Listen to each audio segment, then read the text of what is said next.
The frog. What can you remember from the last session? It started with us heading into the wild, and the two Suskin hoplites were a bit cranky with you because you were using necromancy to summon some undead beetle insectoids to do your bidding. Killed my darlings. Ooh, Also, actually, before we go on, I had a look into that, and I can't come up with any reason, even after reading through various things on the internet, why you wouldn't be able to tell them to just stay there and be killed, or tell them to walk off a cliff, or really tell them to do anything. So we'll just have to stick with that for now.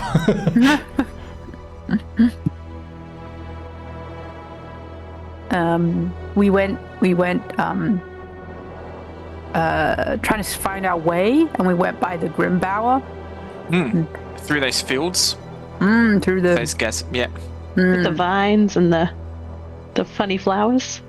The slightly gassy flowers, perhaps. fragrant. Gassy. These flowers are so gassy. They were. And then you slept in the rain. It wasn't too heavy, the rain. Later, you slept in it again, but you had a 2 meter by 2 meter piece of sail. Vindaros' favorite sail. Thank you, Vindaros. Favorite. Old trusty. At this point, it's literally doing everything for us. It's great. It's another member of the team. It's basically the Swiss Army knife of this campaign. Oh, Swiss Army sheet. confronted some lizards. Yes, with some immortals as well. The chippies. Chippies. Our best friends. They didn't want a piece of anything. It's like, you're a problem now. Yeah. They seem decently competent. Let's just go. Bye. And then you Vindaros crushed their bones into a fine powder. Yeah. Literal dust. Oh, it's gonna be some strong bone dust. Oh, and there was the fire frogs.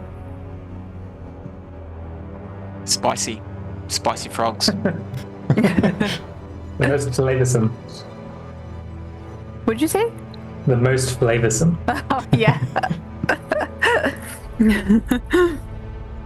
And you did some hunting. You hunted some squirrels. And you hunted some raccoons.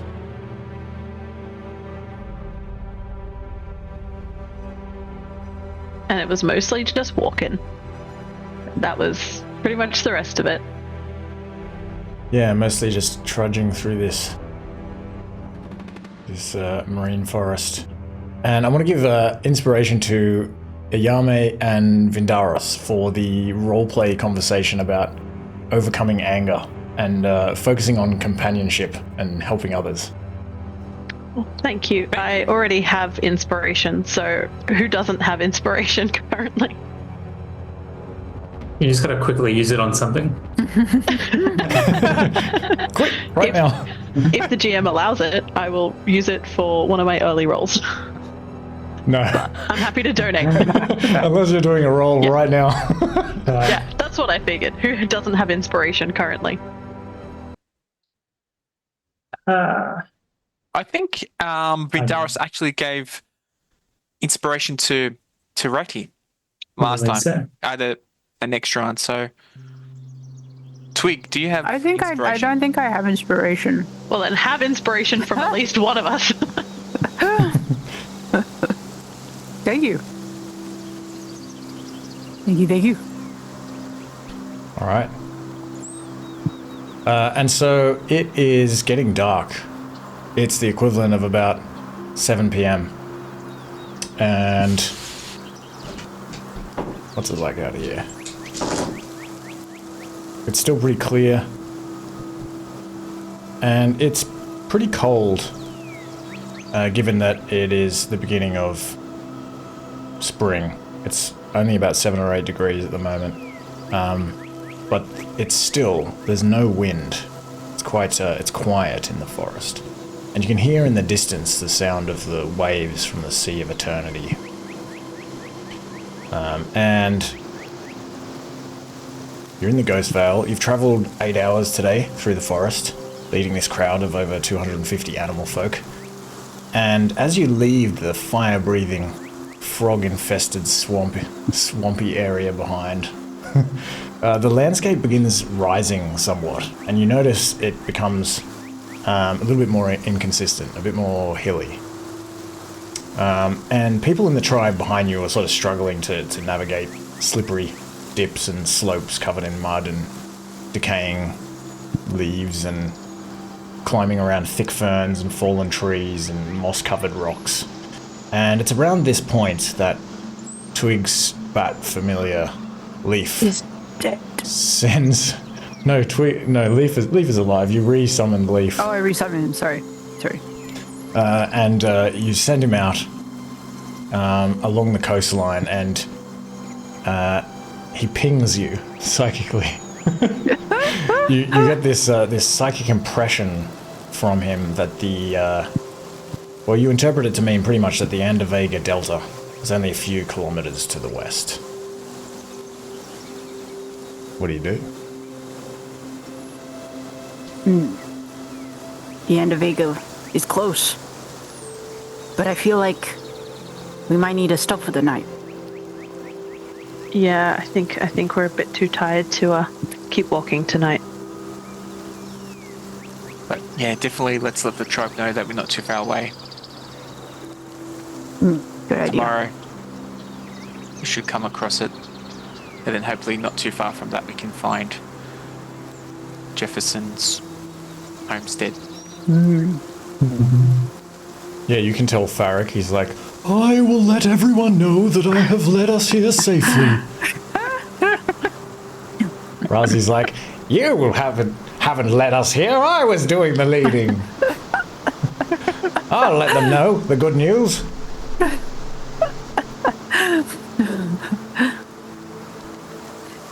Do they both basically just shout like town criers and drown each other out so no one can hear anything? Everyone's like, what? Stop talking at once. Pache's like, these guys. It's a wonder we have any order among us at all. Pache is right. Bragoska comes kind of stomping up. She says, are we going to rest here? The people are getting very tired. Yes, that seems like a good place to stop. Just need to find some shelter. I thought I would ask you because Farrick and Razi, they said something, but I could not understand. They were talking over each other.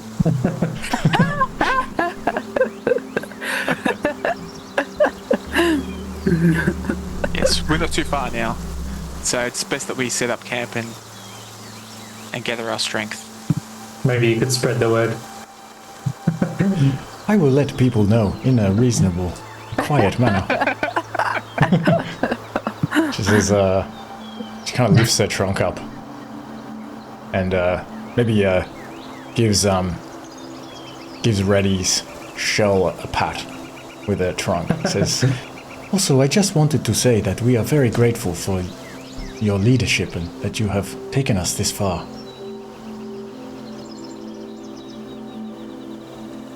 You saying that to me or to everyone? To everyone. Aww. Just to you. The word of Reddy Longneck has spread far and wide. She looks around at all of you as she says this. She just happens to be nearest to Reddy's shell at the time.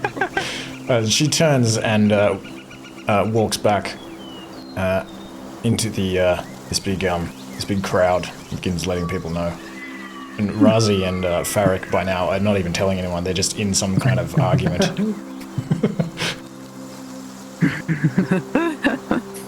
I'm glad there's some reasonable folks in amongst the crowd.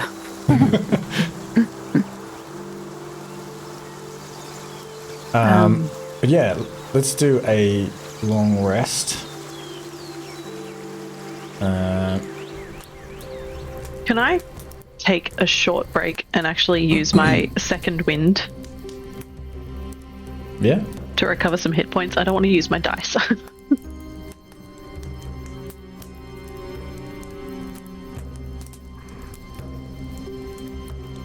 Do you recover those on a short rest? Yeah. Can only do it once, but only need a short rest after that. So you want to? If we So you're need- going to use it and then take a short rest. I'm gonna use it to. I'm gonna take a short rest to use it just as we're like sort of setting up. Oh, okay. It's like I an get what you hour mean. out of the evening, and Yeah, then that's fine. like heal myself. Yeah, that makes sense.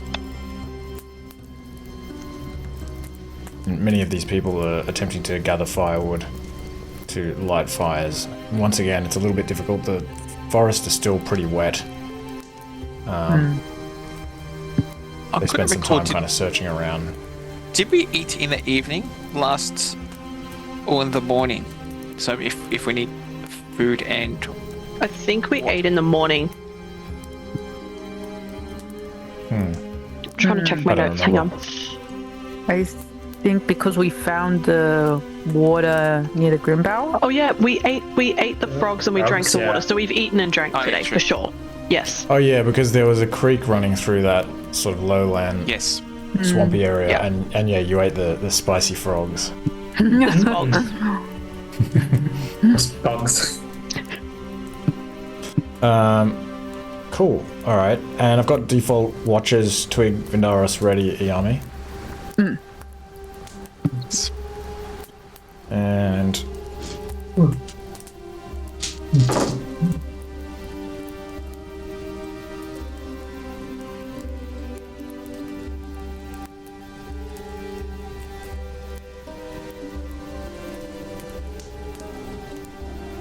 And does anyone do anything in their 2 hours of like low effort activity? All right, and you can all learn a language. Whoever hasn't learned Vindaros, I think you haven't finished learning Jungle Common. correct. Yeah. And does anyone have any unprepared rations? We did pick up some of the spicy frog. Yeah. Oh wait, sorry.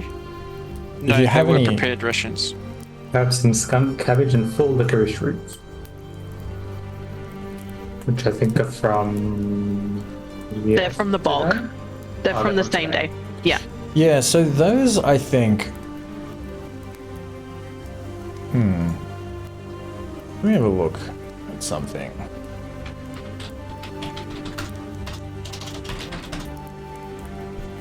The skunk cabbage, I'm going to say instead of full skunk cabbages, they are skunk cabbage leaves, and they are maybe like stuffed into a little pouch, and when you sniff them you can tell that they've been like kind of salted and spiced up. It seems like they've been preserved. And the root also has been preserved. Maybe it's like, maybe it's much the same. So you don't think these things, the licorice root or the skunk cabbage leaves, are really edible? Or you don't think they're intended to be used as rations? They seem quite old and crispy.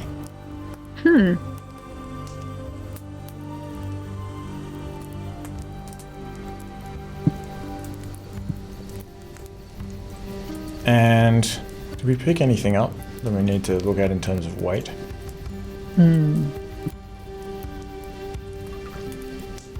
Where's my nose itchy? I don't think.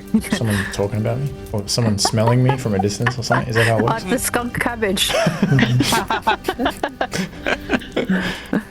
I'm good on weight. I don't think I've picked up anything extra. Yeah, I don't think I picked up anything new. Okay. Yeah, Vindaros will be fine. I feel like we picked something up. Oh yeah, we there was some things like a Healer's kit. bedroll. Yeah, healer's kit. I don't think I took any of those. What I are know we these gave a lot- extra special rations ready? Oh, those are the ones I made out of mushroom. Oh, so magic are they mushroom. like, are they long-lasting rations? Yeah, I believe so. I think I preserved them at some point. Okay. I think it was during downtime. Yeah. And skunk cabbage and licorice, those wouldn't have any weight. Twig. The only thing you picked up last session was a vial of ink. Yeah, that's fine. So you shouldn't have Oh, too much okay. extra weight. Everything else went to Right. Reti or Vindaros, and I didn't pick up anything. Okay. Cool. Thanks. Does anyone require a healer's kit? Nope, Okay. I've already got one. Just to let you know, I'm holding 2. How heavy is that kit? That is 3 kilos. Oh, no, actually, give me a second.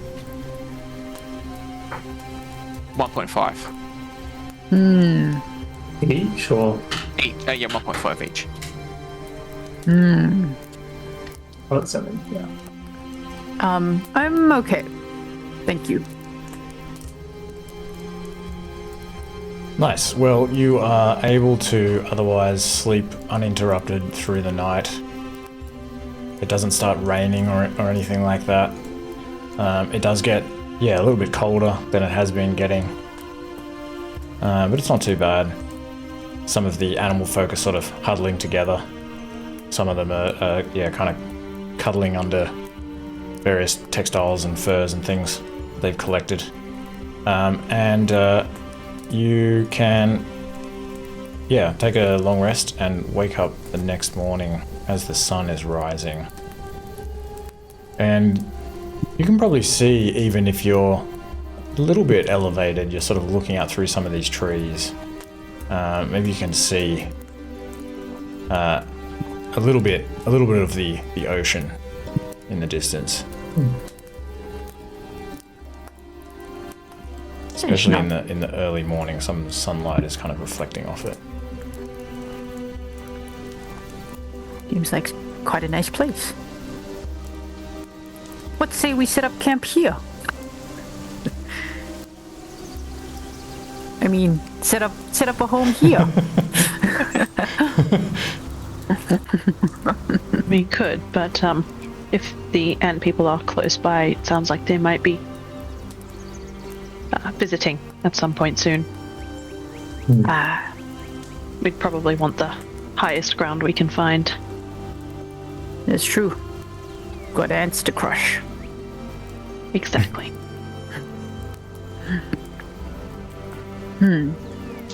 So which way did Leaf say? West. Yeah, southwest along the coast. Southwest. Okay. Well, let's follow the coast then. Can't get lost. Can we? We're following one direction until it turns, and then we turn with it, so I'm gonna go with no. Yeah, if you just follow the coastline, you're generally okay. Well, there is a possibility that you may encounter, sort of parts of the landscape that you can't cross. Like you might, as opposed to getting lost, you might be sort of led off track. But you don't encounter anything like that. You do begin to encounter along the way. Well, perhaps there is a.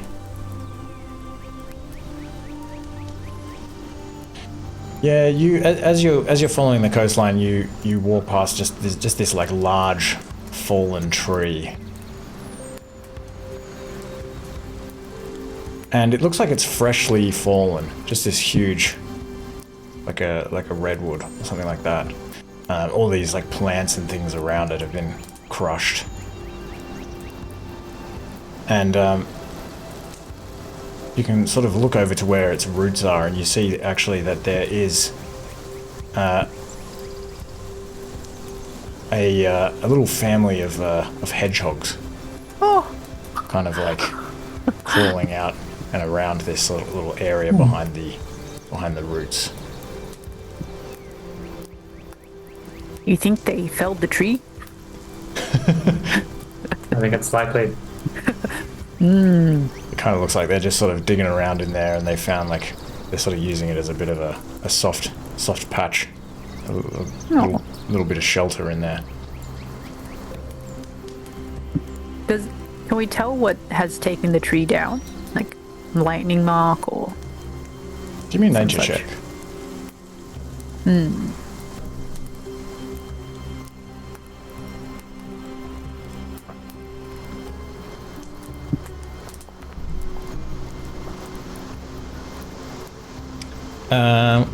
With a 17, I'll say that you notice that some of the wood along the base of this tree and around the roots is kind of a little bit mushy, and you even see as you're sort of looking through here that there are a bunch of termites kind of crawling around. Ooh. You also think that this tree is just very old.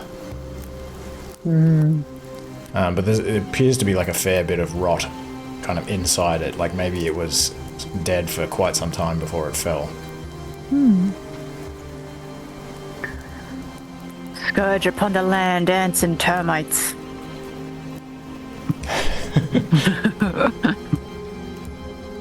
Maybe there are termite folk up ahead as well. They're in cahoots. It's a conspiracy. Signs. Eyes. So you continue on kind of leading this tribe through this area. You have to walk, kind of 2 by 2 in parts as you're sort of climbing up some of these steeper areas. It's not like super steep, like it's not like mountainous or anything, but it's just kind of a little bit hillier. Hillier? A little bit more hilly. But you only walk a few more meters from this fallen tree when suddenly you all hear this loud... this huge, like, echoing in the forest and this loud creaking noise. So everyone give me a dex save as you try to Oh my god. scramble to get out of the way of what you see when you look up is a falling tree. Who rolled Oh no. I'm using my inspiration, if that was indeed a 1. Yeah, I can't help Yao Mei there, but it's also with Bindaris's aura. What is it? A +3 to those if you're within 2 meters. Myself. I really rolled 1 better. Oh no. Another one. So, if you roll in that 1, you are hit by the tree. I rolled a 2, It's a thank good thing. you. It's a good thing that you used. Oh, Wait, did you initially roll an? Yeah. I rolled a 1, yeah. I was just being Oh my facetious. god. oh my goodness. Oh my I was a bit goodness. worried because that would have been a lot of damage. Oh It's a my good god. thing I had inspo, huh? But if you are below DC 11, you are hit by a limb of this tree, and you that's take me. 2d6 bludgeoning damage. Oh my god. Whether it's still connected to this falling tree or it's kind of like coming off as it's falling, and just like hits you on the back of the head as you're trying to like run out of the way. Several of these animal folk, all of these animal folk are also kind of scrambling. Maybe a couple of them are like just nearly hit. Some of them are kind of like trapped under the branches. Maybe Lazarus. Oh dear. Is there a way that... A big hand there a way came that- out of the sky and tried to push me down into the ground. Is there a way that any of us who failed were able to push the others out of the way?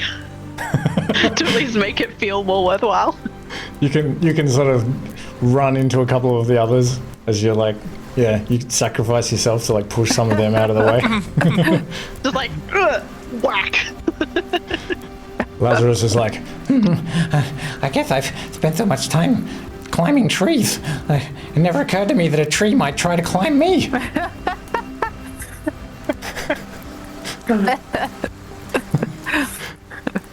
It happens to us all. Ow. Has to happen at least once, Lazarus. Remember that. It does seem unlikely it'll happen again. We better get out of here quickly, though, if all the trees seem to be falling. you don't hear any evidence of another tree falling as you continue on, and you can travel pretty safely for the next well, it takes 4 hours because you're traveling with this whole tribe. Oh,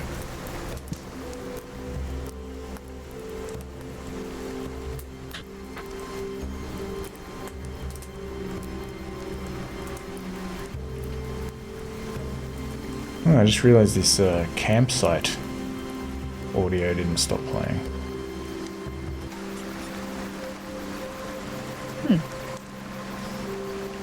How did I not notice that rubbish cacophony of like multiple soundtracks playing at once?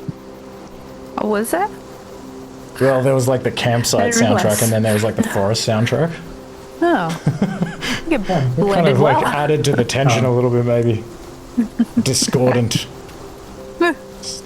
cacophony of trees falling. All right, so you come over the crest of this this hill. You're still in the forest, but the trees begin to thin out ahead of you. Oh, good. And you find yourselves looking out from the forest edge, standing at the edge of a rolling, grassy landscape, peppered with pines and other evergreens.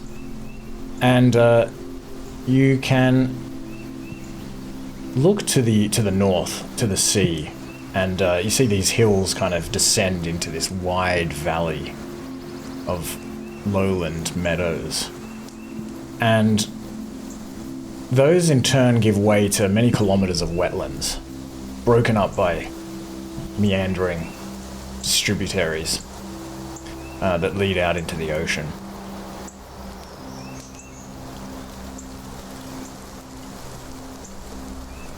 And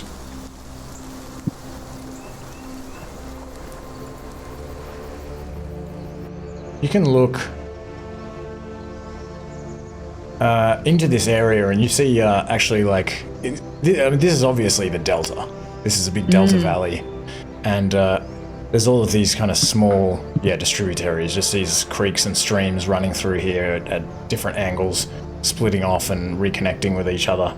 And you can also see throughout this valley, gazelles grazing and birds flying through the sky. It's a paradise to your eyes. Mm-hmm. And as you look along the tree line to the south, you can see in the distance, it starts to get a little bit more hilly, as these the hills that you're kind of standing on, looking down into this valley from, they kind of like run along the border of this valley. And you would assume that these some of these distributaries are coming from what would be the apex of the delta to the south. But this delta valley is vast, and you can't even see the mouth of the river from here.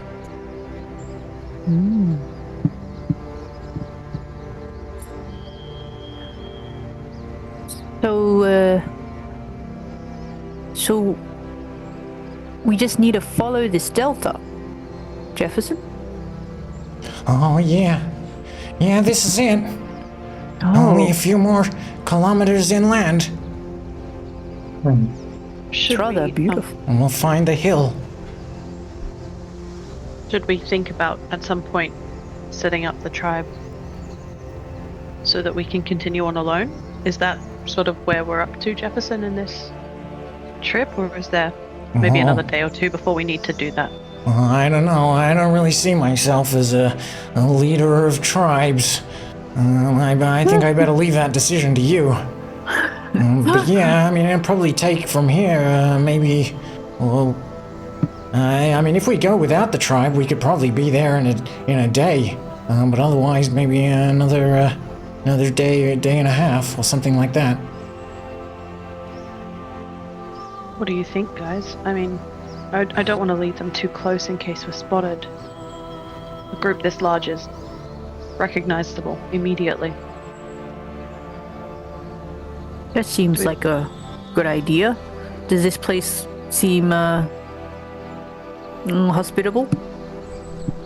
Where you are currently? Slash, can we find Gazelles. somewhere that's maybe more hidden, that might be more beneficial for the tribe to put together a makeshift camp? Like maybe a little bit into the forest, maybe. Yeah. Yeah, if you sort of reverse into the forest a little bit, you can have a look around for somewhere that is especially suitable for making camp if you want to do that. Yeah, I think that's a good idea. How If long do you everyone spend else is looking game. for the perfect spot? How long did you say it takes to fully explore a hex? Was it 4 hours or something? If you're not moving with the tribe, 2 hours at normal speed. Then I'm happy to spend the full 2 hours. Hmm. To find Yeah. the Oh, most sorry, ideal hidden to spot. explore a hex, my bad. So, like, to explore a hex, the maximum amount of time it would take would be like four times the time it takes to traverse it. Sorry. So, so 8 hours. 8 hours to explore it properly without the tribe. Okay. If we Sorry, I was going to say if we all split into 2 groups, or if we go individually, that'll cut it down though, because we can double it up. Yeah. Yeah. Yeah. We had the same idea. yeah, I'd like to search also for Yeah. nice place. Who else is in? Sounds good. I mean, All right, Okay, easy. so If we all you- spend 2 hours. You all spend 2 hours. You separate and you all kind of search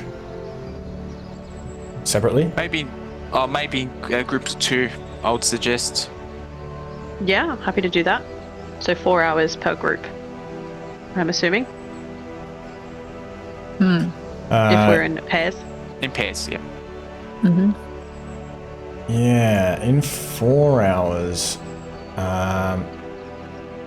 you don't find anywhere in 4 hours searching in these 2 groups that seems like especially cozy and protective. There are various places that you think you can kind of set up amongst the trees, but nothing jumps out at you as being like somewhere that would be like exceptionally well hidden. Can we search another 4 hours? Yeah, you can search again. If you do that, then you'll roll at disadvantage if you need to make a survival check. What do you think, guys? Maybe we can move a bit closer. I mean, it sounds like we're still quite far, 15 to 20 kilometers from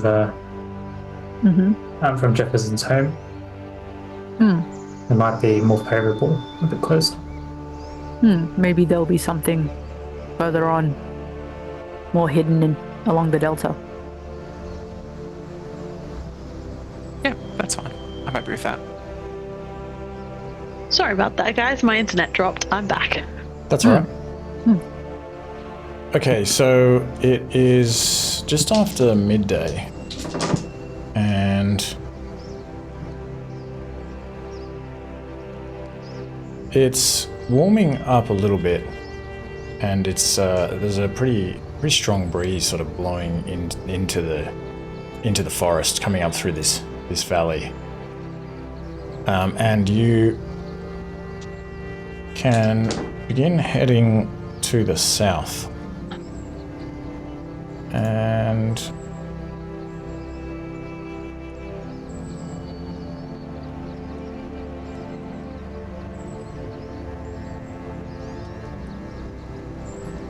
you don't encounter anything as you follow the tree line along, or just within the tree line.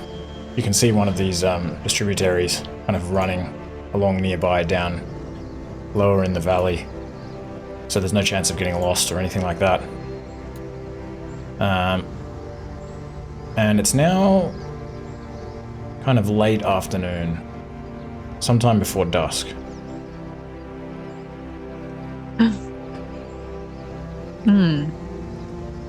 Would we be able to search here? Yeah, you can have a look. You can have a search around here. How long do you spend searching here? Yeah, same time, I guess. Yeah, 4 hours. 4 hours? Okay, this time somebody give me a survival check at advantage. May I roll? Yes, you should roll. I was going to say I'm happy to roll as well if Okay. Just it doesn't really matter. I'm a good finder of things. Are you a Hufflepuff? Indeed. Nice. You are able to find a bit of a dip between two hills, a sort of a small valley, where these trees are, growing all around. You're still in the forest, but there's a few less trees here. It's a little bit of a steep decline to get down into this valley, but there's a sort of a patch of ground there, and you feel like it's like large enough for the tribe to sort of cluster there and get out of the wind and at least be hidden from anything that might potentially see you from a distance. Although you are within the forest, so it would be kind of difficult to see you from a great distance anyway. But yeah, you think this is like the most decent spot you're going to find. Mm-hmm. Yeah, Very good. I think it's the best we're going to find. I mean, there is a short climb to reach there, but I think we'll all manage. Definitely out of the wind. And it's getting pretty dark now. Everyone's pretty tired. As you lead everyone, you sort of return to the tribe and kind of lead them over to this valley. The last couple of days you've gone to sleep at around this time. So yeah, you can take another long rest here if you want.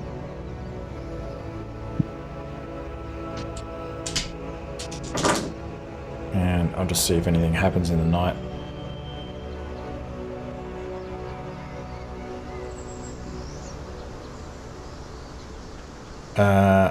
Nothing happens in the night. So you can... Does anyone want to do anything in particular?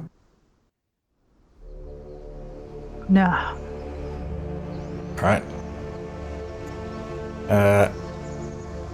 Everyone around you in this little hollow begins to kind of stir as the sun rises again.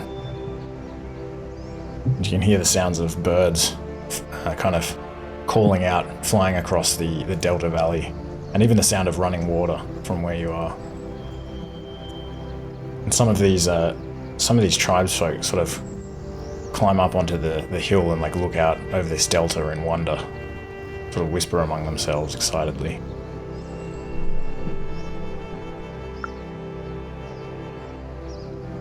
I think here's actually a good spot, maybe for camp. If the tribe set up here, while we go explore further south. Yeah. Agreed. Have resources in water, protection from the winds. We should maybe Twiggle find Brund and be like, keep an eye out for these guys. You gotta protect them from anything that might come out of these forests or whatnot.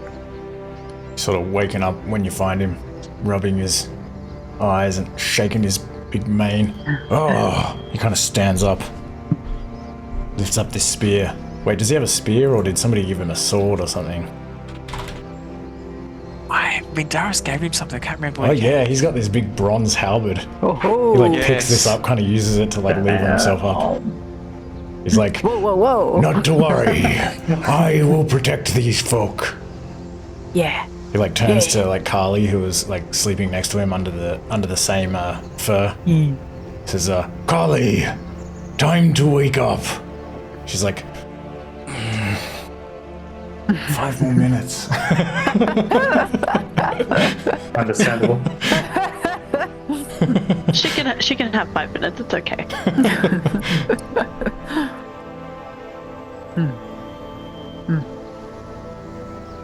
She deserves 5 minutes. Yeah. The protectors. Yeah, definitely let the council members know that we're heading south to make sure it's clear before moving. And to ask Mr. Jones if he wants to join us as well. Oh yeah, of course. Well, I'll point you the way. And, all of these guys would like to come as well, of course. You're Milo and Flint and Ankti also come along,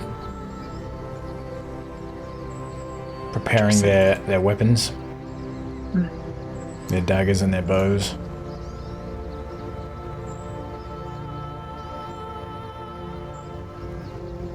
And also, I think also Ismail, the Ekin Scout, and these two Suskin hoplites. They kind of come marching over. They're just jealous we can reanimate dead and they can't. Yeah, right? Like, are you sure you want to come? You can just stay here. It's okay. Very dangerous. Mm-hmm. We need strong soldiers to look over the tribe while we head south to make sure it's clear. I thought you were going to say we need strong soldiers to come with us and help. Nah, Ismail's like, The Suskin, they wish to see where the location of this plateau is. the Suskin are like, yes, we will go with you to see where the hill is. Then we will take our leave. Oh, so you just want to see it and then go? Oh. Yes, we will report its location Okay. to Demetria Krona. Okay. That seems all right. The other hoplite is like, Yes, and you better not pull any necromantic shenanigans while we're away. No. Oh no. We've changed a great deal since then. We seen the slept error on on our it. ways. Reflected. Necromancy? Eh. What is that? And you're like hiding the staff, kind of. they look a bit uncertain. Ismail kind of turns to them, he's like, There is really nothing we can do. We are required to go back. We can only hope that they will follow King Smorgon's rules. the male Suskin like snorts again. safe travels on the way back through the forest. It is dangerous, like you know. So make sure you keep your eyes peeled. And watch out for falling trees. One of those fallen trees fell on my foot earlier on. Oh no. Or just missed me. A big branch fell on my foot. Luckily it's not broken. I should be okay. Oh, good. Otherwise I would certainly have to stay here with you. If you're in pain, I can heal. I do have that magic available. It better not be third No, level no, no, magic no. or No, most certainly not. He's like, no, I think he kind of holds out his like hoof in front, like, and sort of twists it around. Like, I think I am okay. No need, but I appreciate that.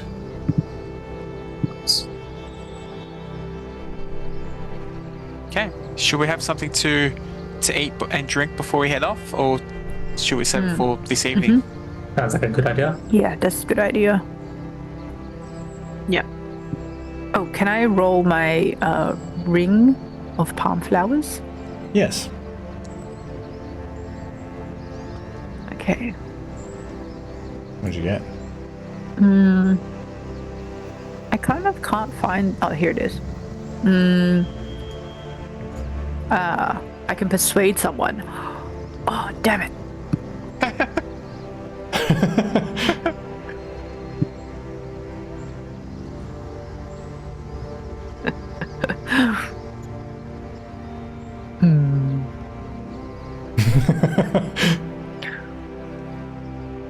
All right. Can we give it to the hoplite with the wounded? Oh wait, yeah, with the wounded foot. All right.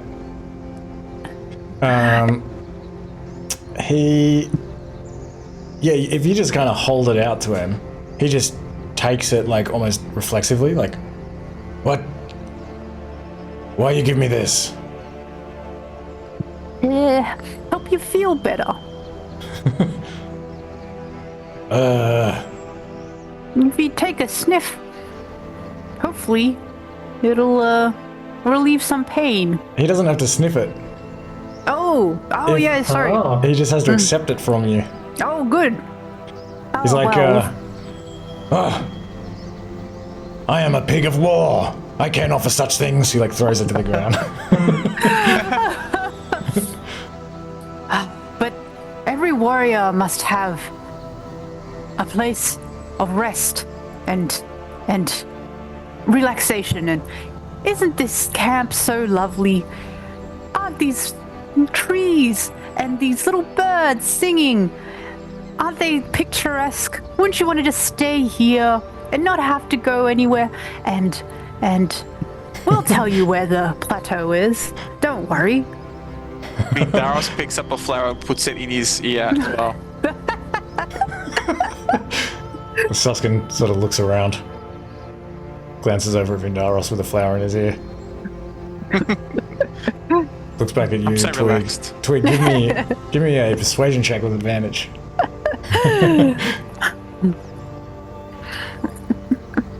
14. He's like, you can tell he's like thinking about it. Yeah. Look at Vindaros. So relaxed. Oh man, I really wanted to pay that. It was a good idea. That's okay. I don't think it.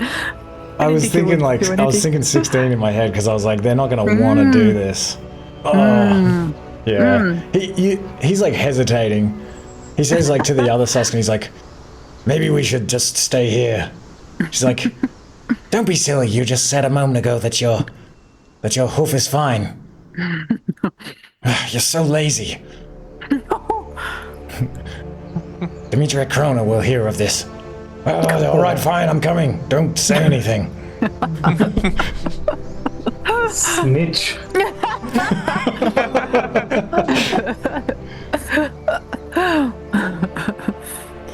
But Ismail's like, he kind of like steps over to you. He's like, they only want to see, then we will go.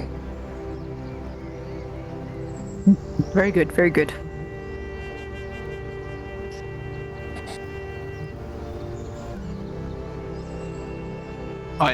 Vindaros is holding some carnivore rations for if anyone needs them. In short. I'll happily take one if you don't mind. Yes, Thank you. I'm holding 4 if anyone needs them. No, I've got a lot. Thank you.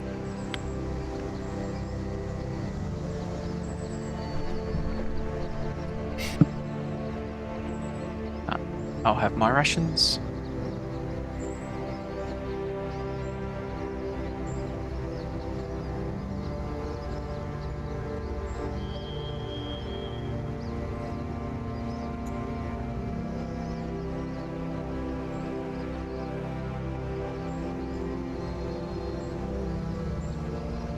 And the water we can just get from the stream? Yeah, you can kind of creep over this hill and out of the tree line and down to the stream if you want. Is that what you do? I would like to do that if someone would like to join me, and also be on the lookout for spicy frogs. I'll go. Okay. How many water skins do you have? I do have 4 water skins. I've also got 4.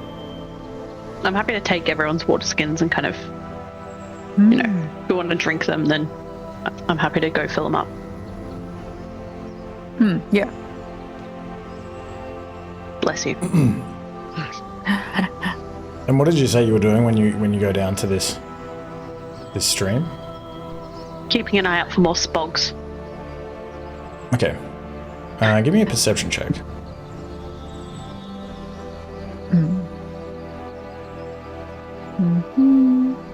Are we both rolling, or is just one of us rolling? If you're both keeping a lookout, Twig can roll with advantage. Oh,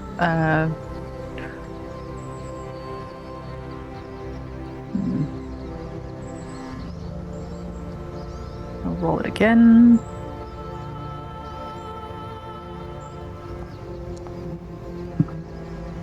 Okay. You don't see any immediate signs of fire-breathing frogs or anything like that as you sort of walk up over this hill and leave the tree line and descend into the sort of edge of this valley towards this stream. But as you're looking around and you're making a little bit of noise, you're kind of like crunching through the undergrowth, not attempting to conceal yourselves in any way. But it's okay, nothing happens, except that because you're keeping an eye out, you see as you begin to descend this hill that over some way to the south, there appears to be an individual who is sitting cross-legged by itself on some rocks. Some large, flat rocks that are sort of clustered along this stream. And as you get... they look like... Oh, sorry, go on. What were we going to ask? I was going to ask if we can tell what sort of creature they might be based on their body shape at this point, but I'm sure you're getting to that.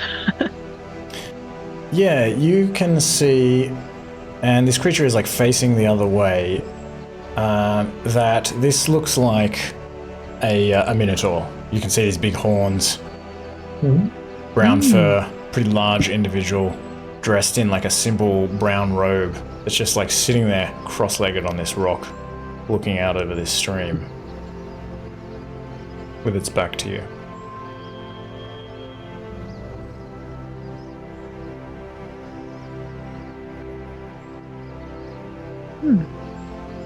Wonder if they're from that village. Seems like he's deep in thought. Should we leave him alone? Or should we go say hi? Maybe he might know where the where the ant people are, or what is going on with those. With that. Maybe. Did you bring the pendant? Because I didn't. Yeah. We can say I brought the pendant. You were talking to the Suskin as well. Oh yeah, that's true. Thank you. Well then, do we interrupt? Do we wait? Do we watch? Should we cause a bit of noise and see if he or she turns around? It's kind of subtle. That. Well, what if I just cough? Oh, okay, cough.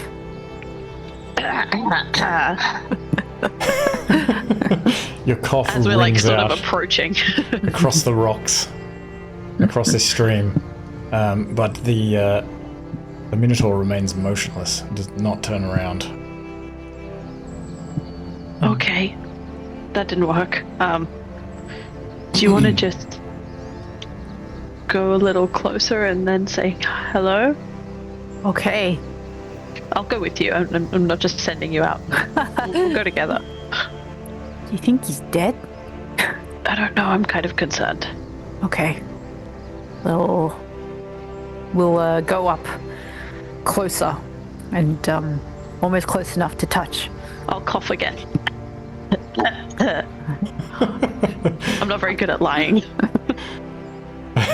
As you get closer, you can see there's like a satchel on the rock next to this Minotaur, and also an apple with a couple of bites taken out of it, just kind of sitting balanced neatly on the rock.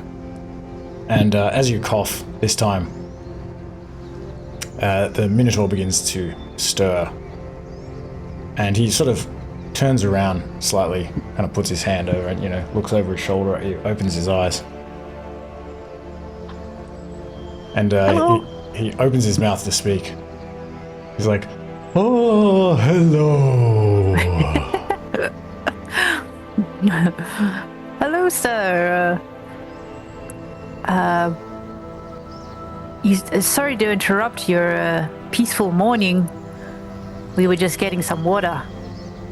The peace of the morning cannot be interrupted, for truly all there is peace.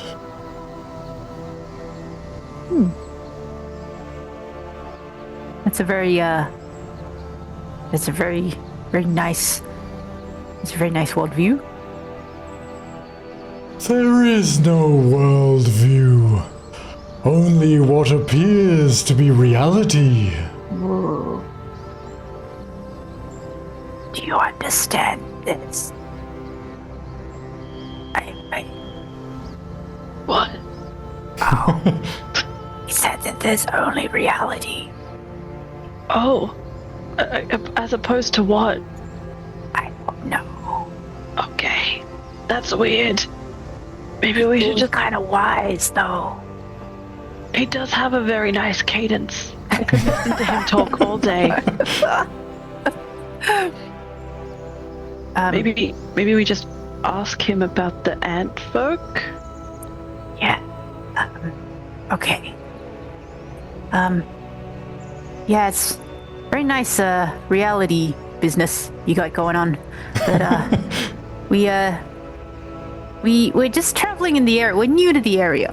But we just heard about some dangerous ant folk nearby. Would you have any idea about what they are, what they're doing, or where they might be?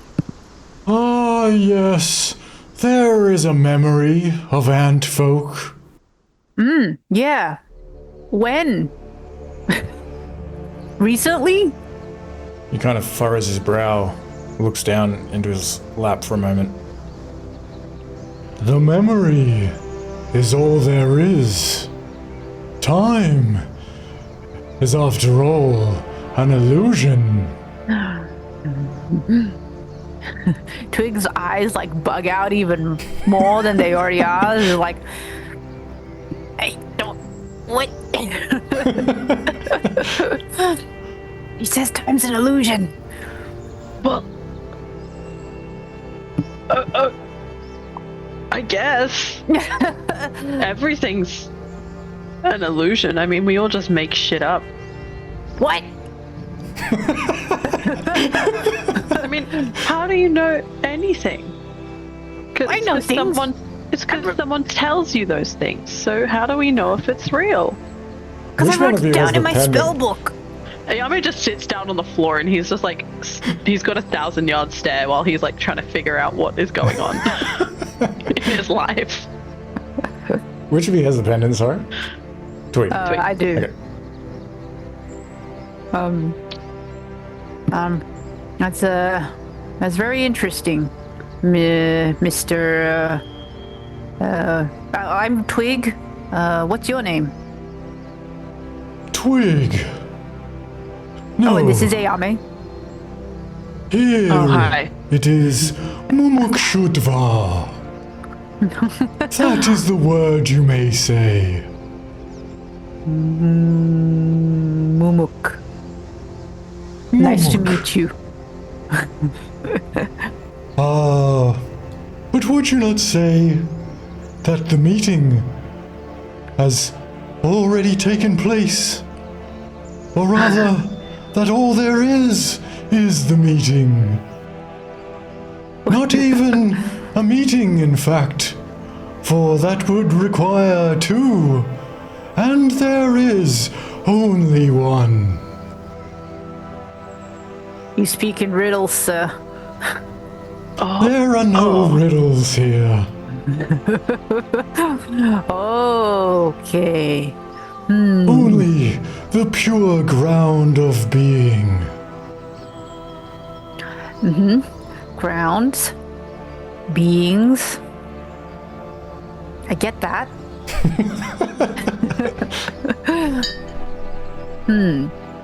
Any beings that are like ants? Yeah, any beings, They're red. They got lots of arms and legs. Yes, that form there is also. Oh, he knows. Yes. Okay. Where? How far? Where? He kind of looks around. There are none who can see that here. Well, yeah. I can tell. But, I mean, have you seen him when you've been in the forest or something? But this is all there is. Is he being helpful or not? I think he's much too wise. Okay.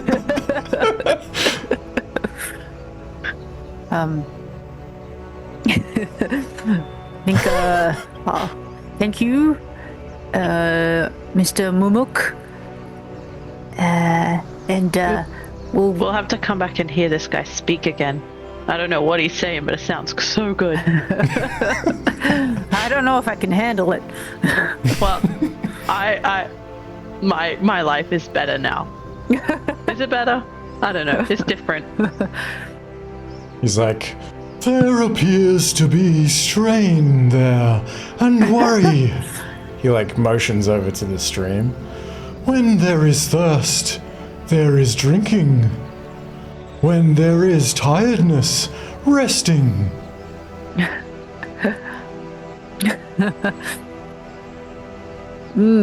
On that point, we better fill up our water skins.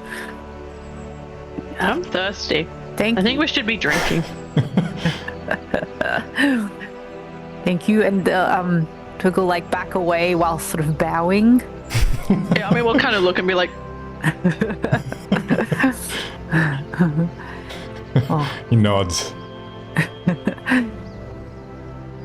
What an interesting Minotaur. tell me everything that he said. Because none of it made any sense. I don't know if I can. Oh. Okay. Well, I guess. Okay. Reality, drinking, resting. That is our reality a lot. Yes. Actually, you're right. Maybe there is something to his words. Anyway, on with that drinking.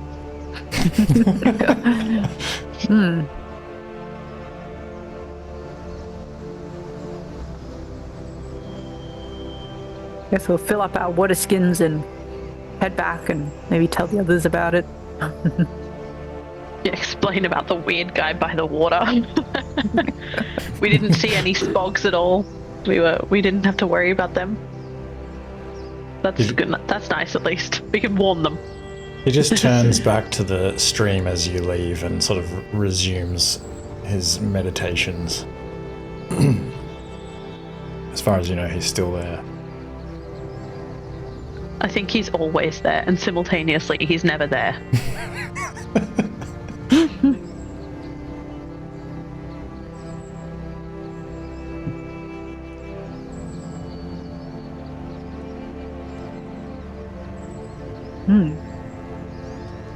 So, shall we follow the delta?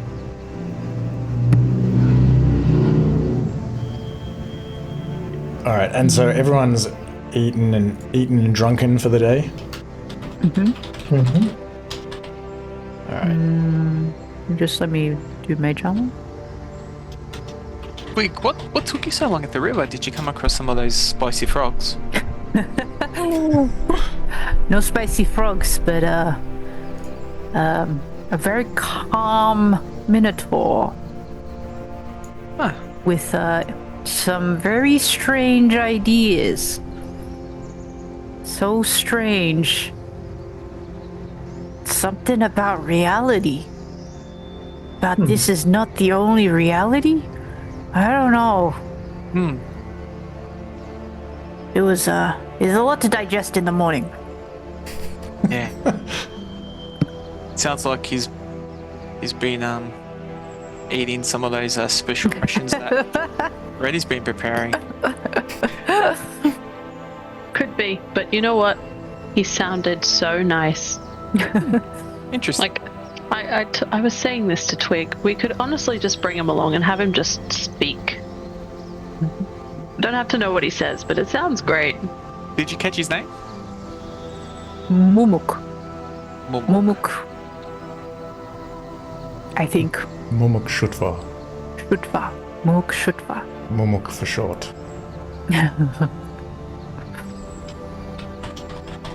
He couldn't tell us anything about the ant people, though. He said they were beings. That they're around. They exist. That helps, I guess. Didn't really make a lot of sense, but you know what? There were weirder things he said, so we tried. We tried twice.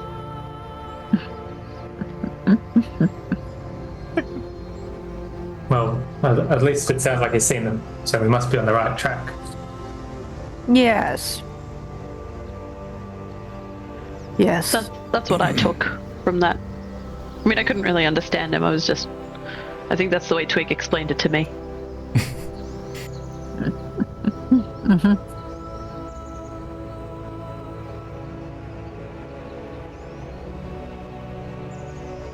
All right. Do you continue on? Okay.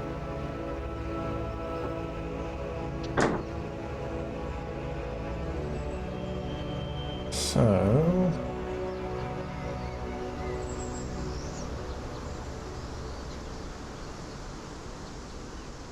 You're pretty good going down here. It takes you... So, actually, let me just note that you're leaving the tribe here.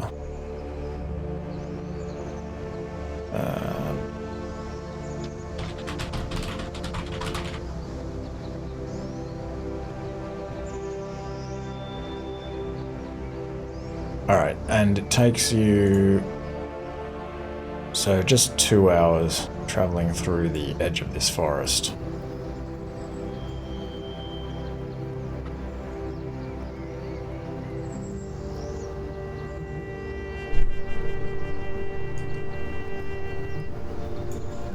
And as you continue along here, you sort of continue to look out through this Delta Valley.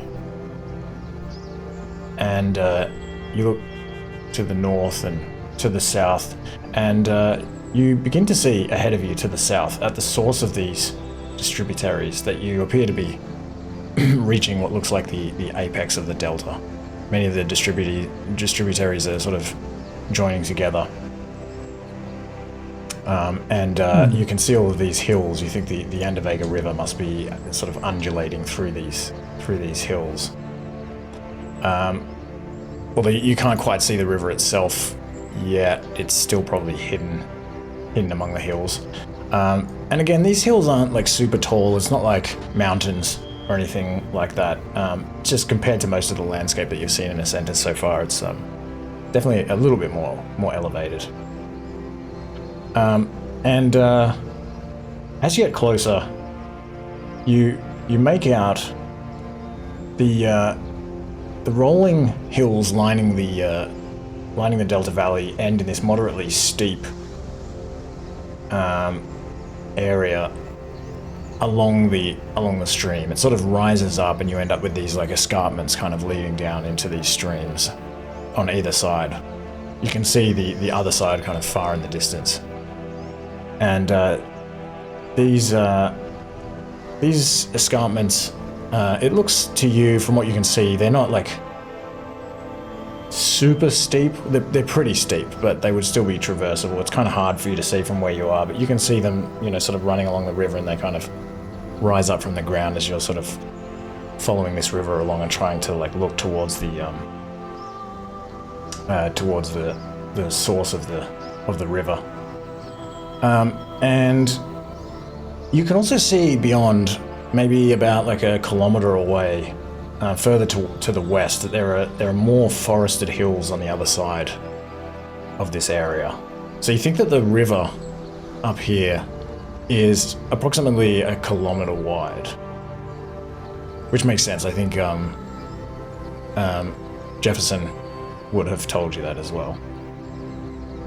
And as you continue south, you see that right on the apex of the delta, overlooking the Andavegur and the Delta Valley, these hills are crowned by an especially tall, wide hill with a broad plateau at its top.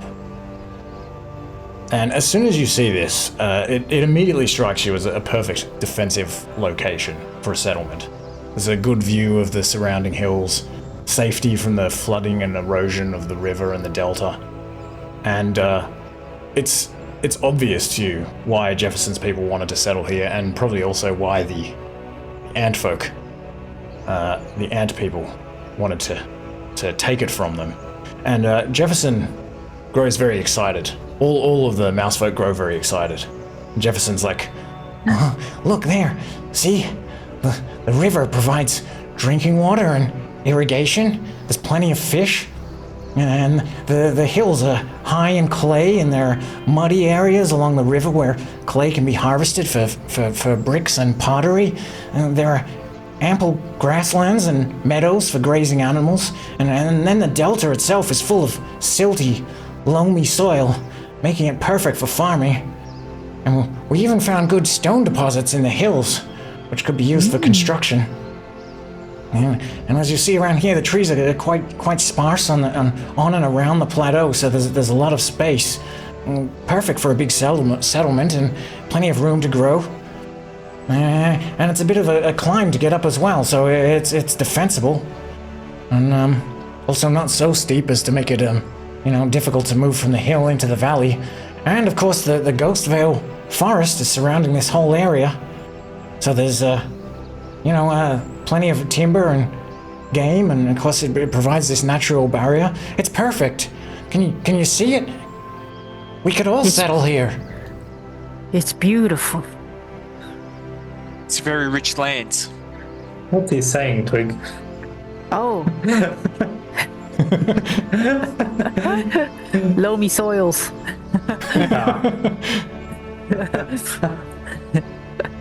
Twig will repeat what Jefferson says.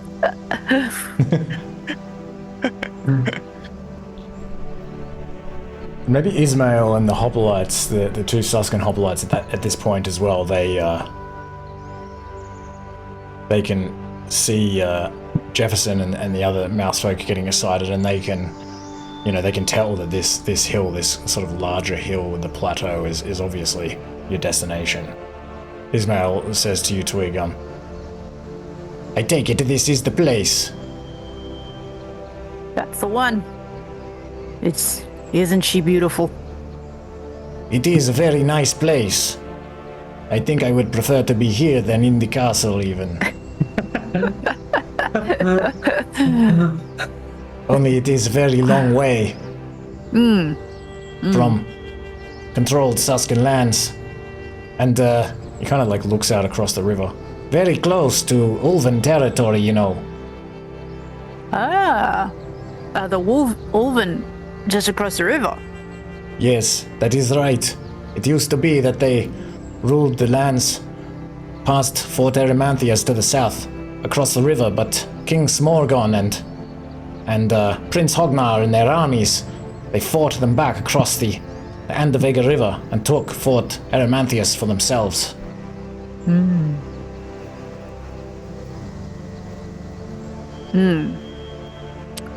It used to be called Andalith by the Ulver.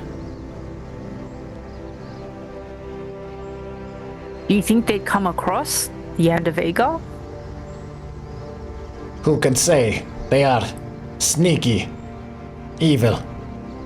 Who can say what they might try under our noses? Not with us watching at the top of the hill. And I kind of give Twig like a knowing look. I'm assuming he's translating. Yeah. We'll keep our eyes peeled. We'll let you know if any rumblings happen. Indeed. It does seem to me it would be quite strategically useful to have a settlement here that can report on any happenings from across the river. That could be us. We could certainly be those gods, one would say.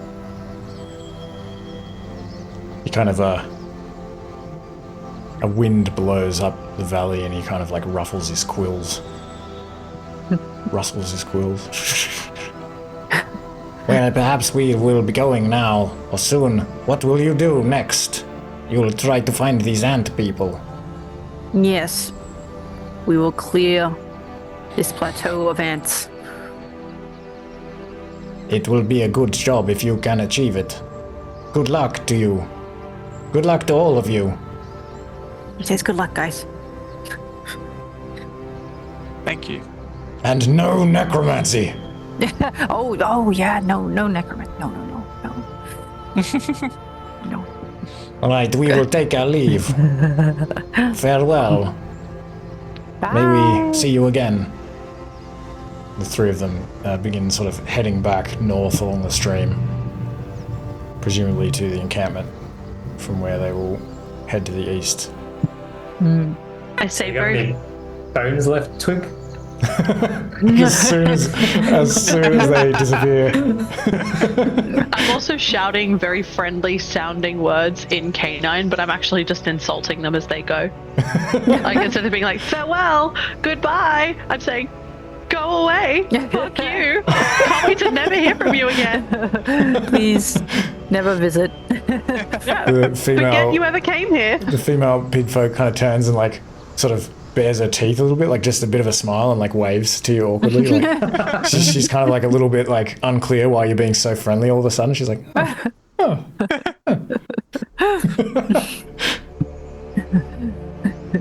They disappear So into the friendly, forest. guys. I'm out of bones.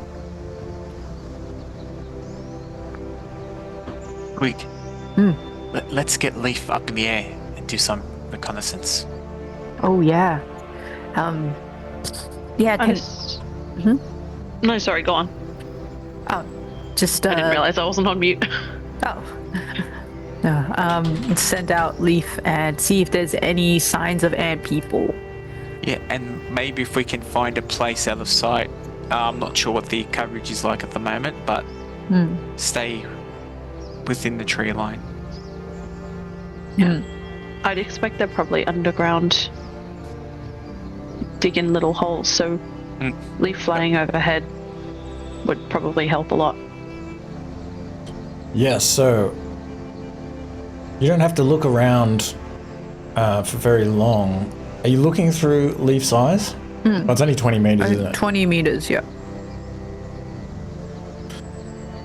Yeah, but if Leaf like flies right up into the sky, I'll even say that you can see through Leaf's eyes that to the south, back a little way from where the hill is and the surrounding hills, there appear to be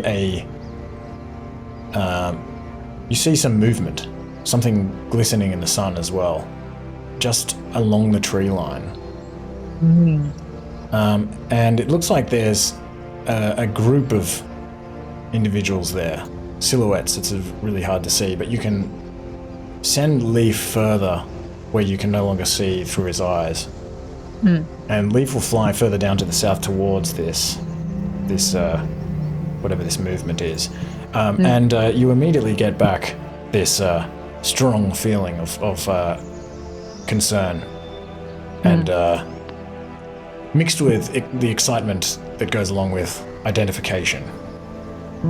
You think this is what you're looking for. You think that there are a group of many individuals doing something along the tree line to the south, just past the hill.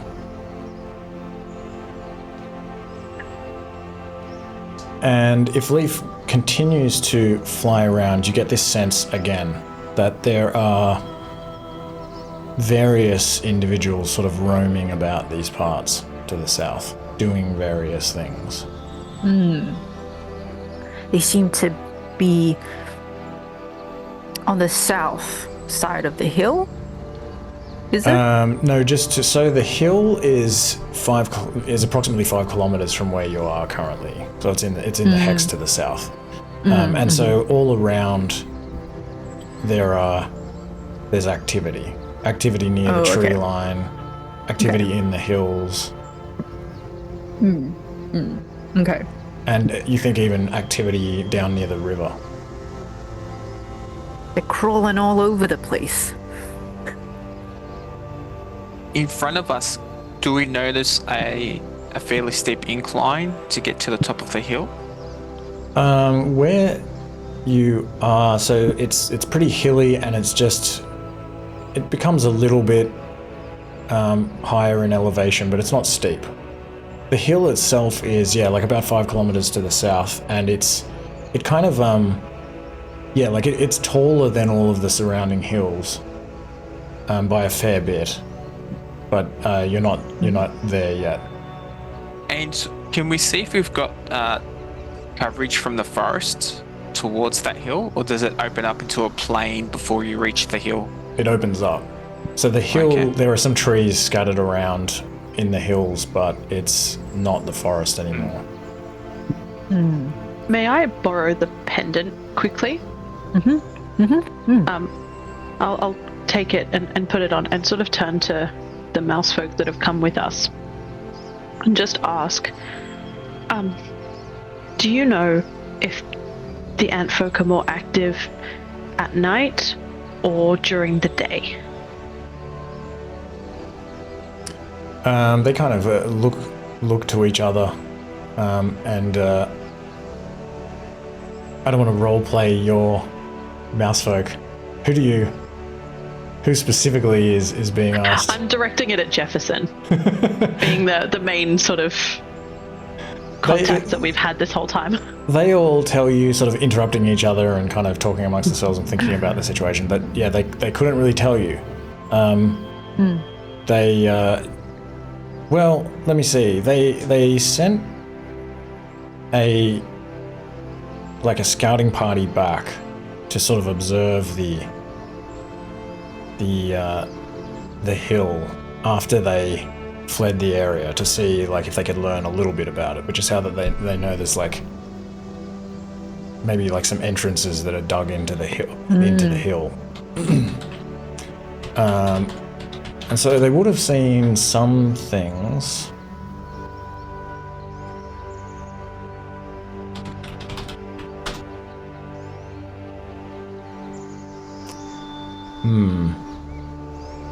I'm just looking up if ants are nocturnal. But it just says some species are nocturnal, so I'm like...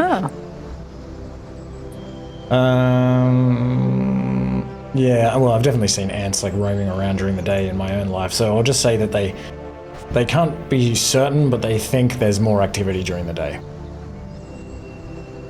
Okay. Their village was attacked in the very early hours of the morning, just before dawn. Okay. Depending, whatever that means. In that case, I guess it's worth a discussion about whether we wait or we attack sooner. If they're less active at night, taking them by surprise might be a good idea.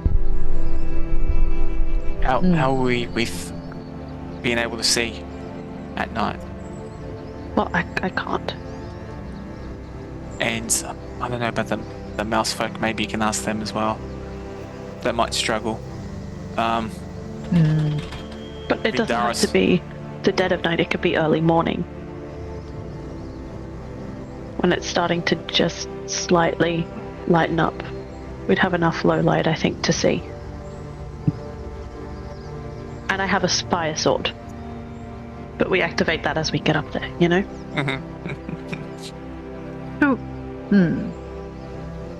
How many did Leaf send a sense of how many moving bodies there were? Was it 10 or was it 50 or 100? Along the tree line, maybe something around 20. And there's also another group that's probably around that size in the hills. and then there are smaller groups of, you know, kind of 2 to 6 sort of thing, kind of scattered here and there. Yeah, maybe there's quite a few. The other thought, maybe we take out groups at a time while they're out and about. Should we ambush them? Maybe hide by the river and then pull them in and drown them. As long as we get to keep their bodies, and then we can use. Then we'll use those bodies to drown more. Or infiltrate their home. That's a fun one. That's a fun idea.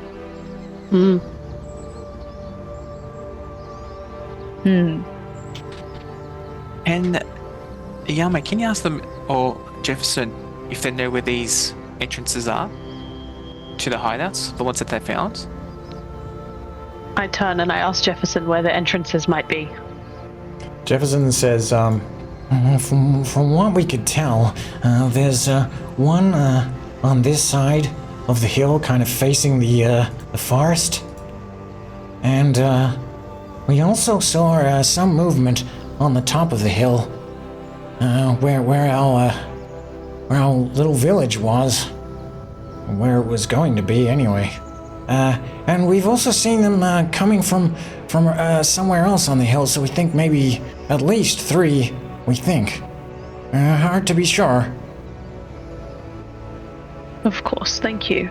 And I'll relay that back. So there seems like there's one close-ish, one slightly further away, and then one maybe more distant, at least. Yeah, maybe down by the river is that distant one. Well, we couldn't really get that close to it to see, but yeah, it looked like there were people coming up from around the river. And by people, I mean insectoids, of course. Of course, we all know they're not people. Not after what they did to us. No.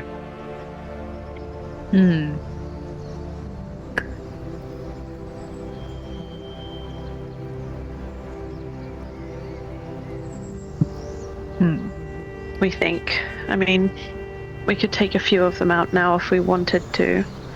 Try and ambush a group. Keep going a group at a time. We'll get spotted eventually. Or they'll come looking for their missing friends.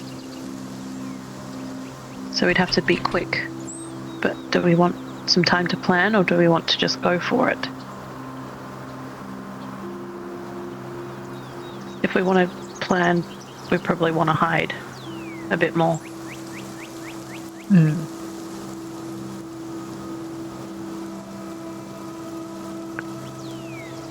Yeah, maybe we should plan our approach. Because I feel like if they were all alerted to us, we might be swarmed. Yes, swarmed.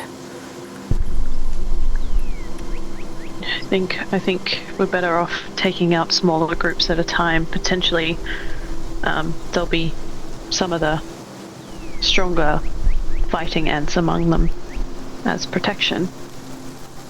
Would give us better chances.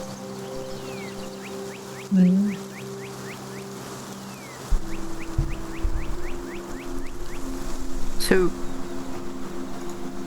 if we want to do that, where should we hide and wait for them? Could we maybe send Leaf to have a look without drawing too much suspicion? Maybe we should wait and watch for a day or so, see where they go. We could maybe track entrances better that way too. We just need to find somewhere that we would be hidden from their view. We don't want to be too close that they come upon us by accident, and then whole subterfuge is ruined in a minute. It's a little bit difficult to get specific strategic information from Leaf when you're not close enough to see through his eyes. You get the impression that, you know, if you stay behind the tree line, you would be fairly safe, unless, of course, you get close to this group of creatures that's near the tree line. If you leave the forest and sort of head into the hills, there are trees and rocks scattered around, but it's much more exposed. So you're not sure exactly. You know that the landscape is pretty vicissitudinous. You don't get to use that word very often. So you might be able to sort of hide like between hills in like little dips and hollows and things. But it would be not easy, as far as you know, and from what you can see from where you are and from the sense that Twig is getting from Leaf, there's no easy answer to your question of like how to sneak up.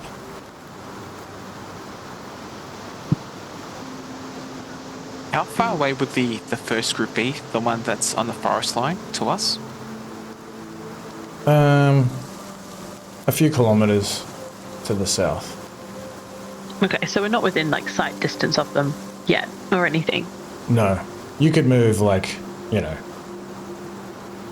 5 kilometers south, and then you would be beginning to get close to them. Okay. Maybe we should start there. Then we'd have the cover of the forest still. Yeah, I think if we do that, we want to head into the trees as much as we can. Due south, but stay within the foresty parts. Okay. I will say that you can stay within the tree line and move south. Takes you a couple of hours.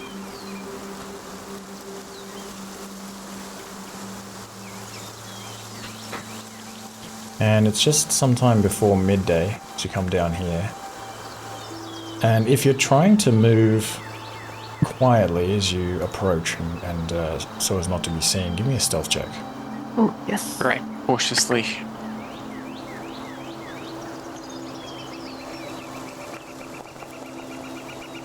Now. Ooh.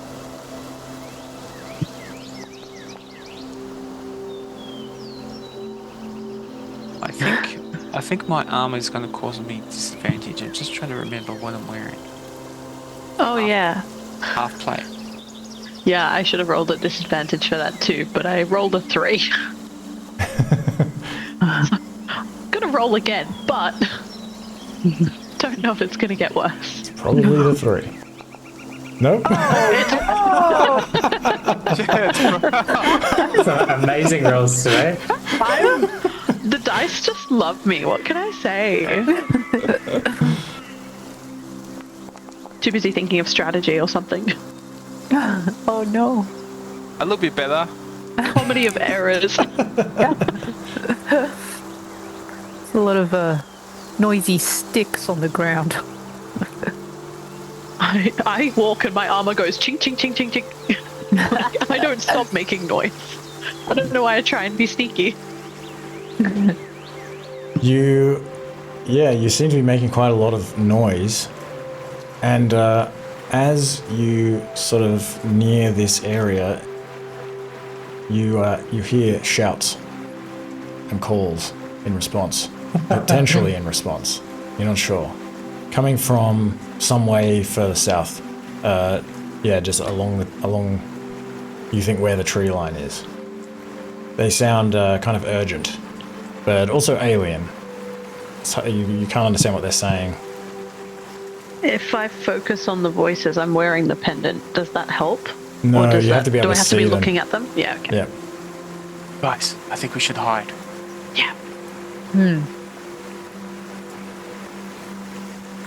Where I do you climb a hide? tree to hide? Yeah. Where does everyone else hide? Okay. I'm gonna hide behind a tree.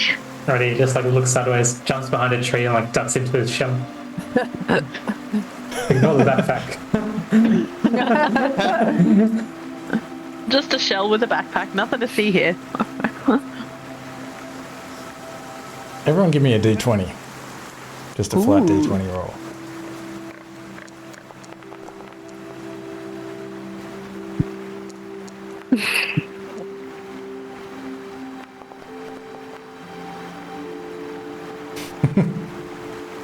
Okay.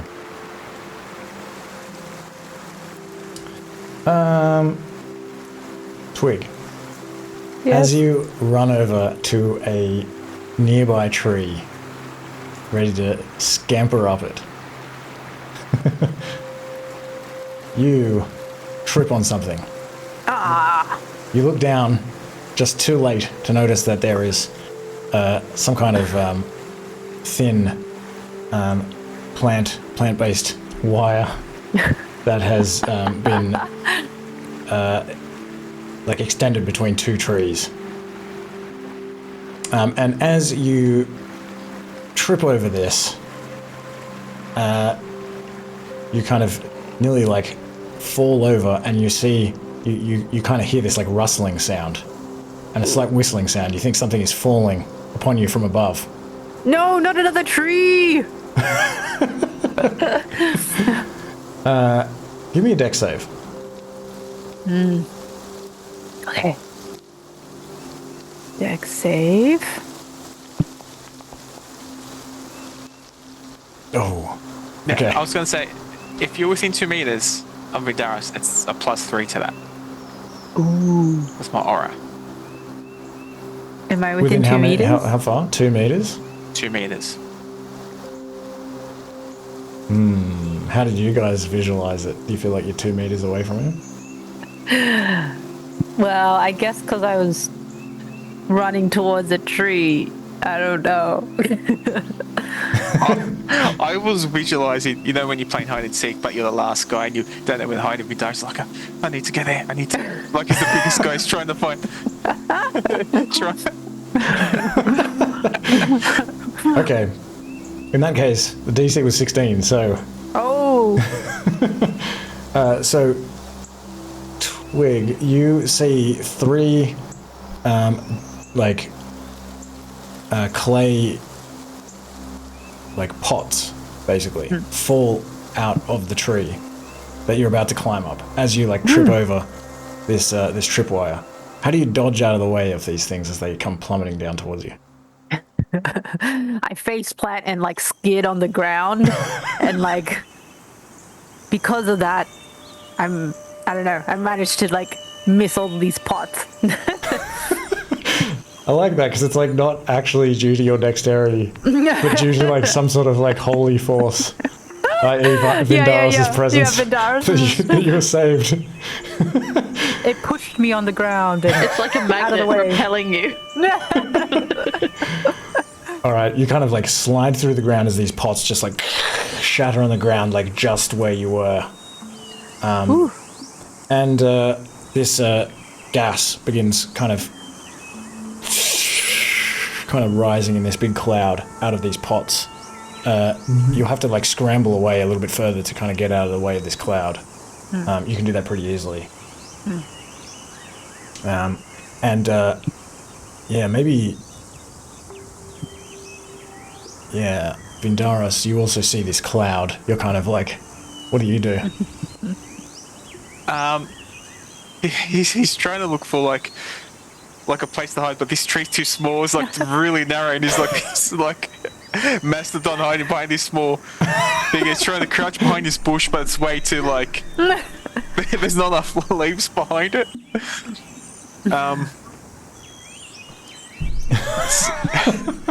He's just trying to scurry to find a hiding spot. All right. You're trying to hide behind a tree, but it's too small I'll say for he you. ends up trying to crouch behind a bush. Okay, you crouch behind a bush, and at this point you can hear some commotion or something, and something is approaching through the forest. You hear this kind of rustling, and it sounds like footsteps crunching through the undergrowth. Twig, you're lying on the ground. What do you do?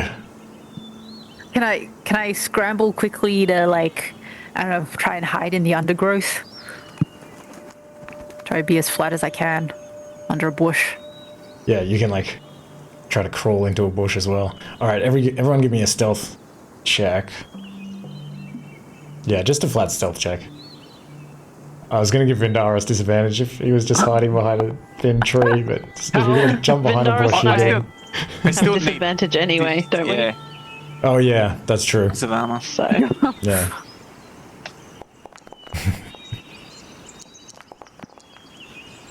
Oh, Oh, the same roll. we're Alright. so good at this, guys. What's the average? Wait, what do I do? Okay. Average is 12. You hide for a moment, and you watch, and this commotion grows louder, and bursting into this area out of the trees. There are three individuals appear. Small, spindly-looking humanoids with 2 legs and 4 arms, covered in bright red exoskeletons. And they're sort of dressed in leathers and furs. A couple of them carrying spears. One of them's got like a bow slung over her shoulder. And like a bunch of arrows on her back. And they come like crashing into this scene.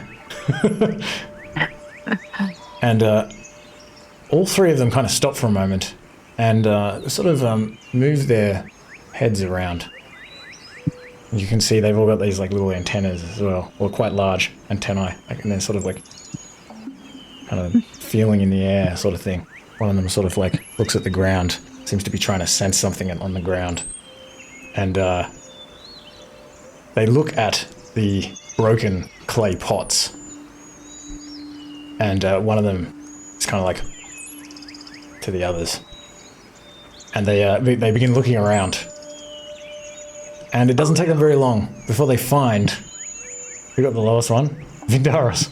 oh no. Vindaris. They spot you hiding behind this bush.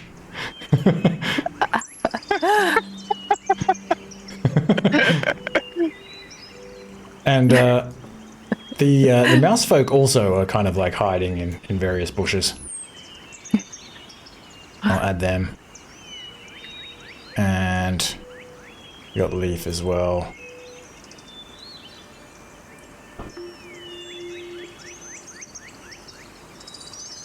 And there's trees and bushes.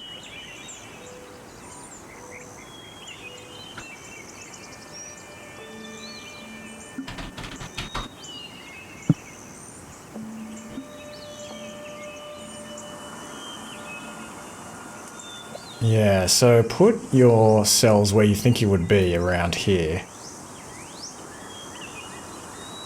These circles are just either trees or bushes. And which way were we expecting the... They're coming from from the south, from down from here. the south? Yeah. Okay, where else? Window's like, hey. Standing in the middle of the clearing. He's undecided. He was hiding. He was next week, but I feel sorry for that's not maybe is that Flint or one of the other ones? Oh, this is Jefferson. Oh, Jefferson. I feel bad for standing next to Jefferson. I think would have. Can I move Jefferson? Oh yeah, sure. Maybe I'll put him Yeah, here. I don't think I would run to a spot where someone else would. It makes sense if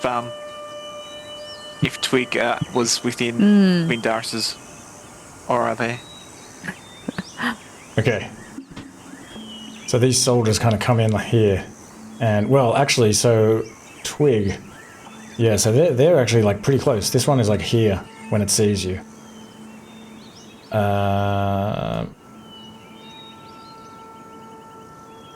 What? Where am I? Okay. I'll say that this one's kind of like back here a little bit.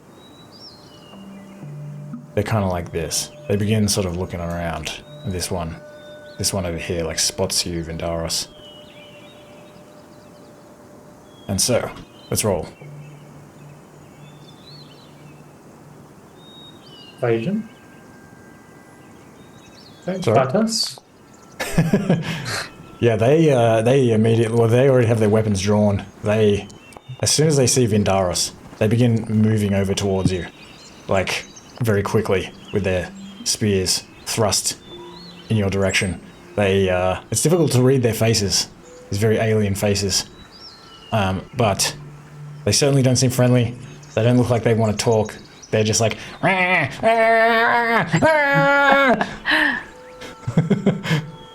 Hello.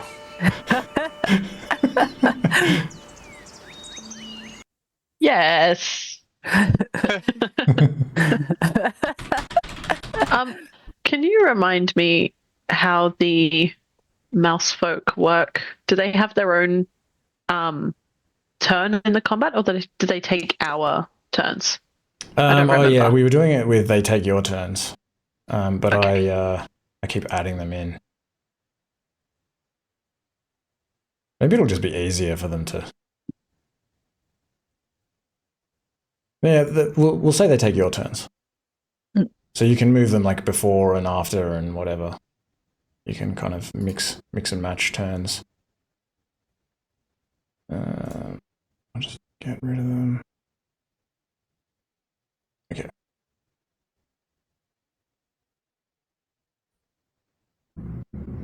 All right. So Leaf is first. Okay. Leaf goes Leaf is flying through a tree. like. Well, it's not going to measure it now. It doesn't matter. Through the foliage of the tree. Through the foliage. Okay, yeah. How high is Leaf in that case? Also, I think it might be a bush because. Oh yeah, that's Twig true. This might be a bush. Eventually go under a bush, maybe. Yeah, that's cool. And is Leaf 3 meters high as usual? Yes. Okay. So Yes. And he's gonna come and distract this guy. And should I actually put Twig as prone as well?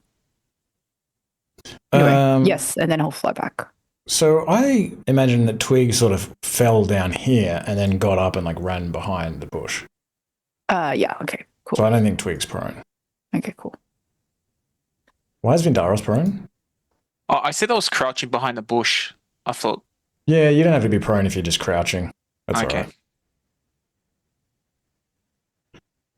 all right. Okay. Give me a dex Oh yeah. check to try to fly away from this ant-insectoid as it kind of like it's like holding this spear towards Vindaros, but it tries to like swipe at Leaf with like one of its other arms. Oh. Oh, 7.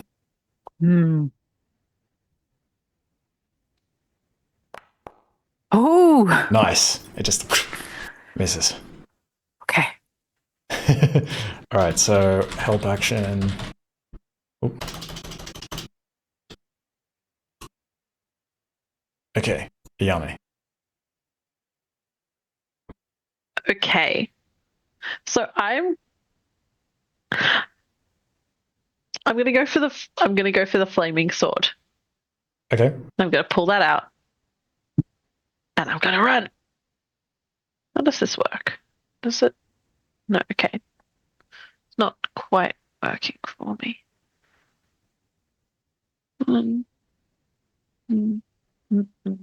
Okay, there we go. I am there and I'm gonna ready an action to attack if it comes near me. All right. And for Milo, I think he's just gonna try and run a bit closer as well. Oh yeah. Maybe he'll kind of.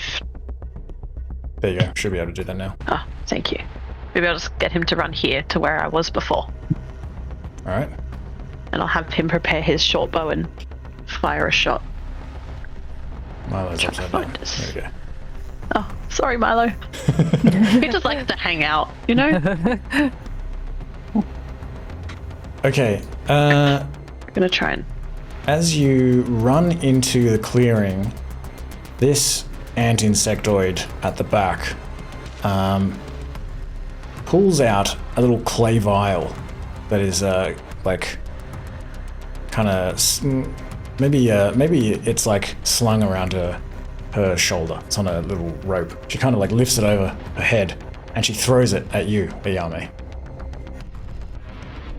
So give me a dex save, DC 12.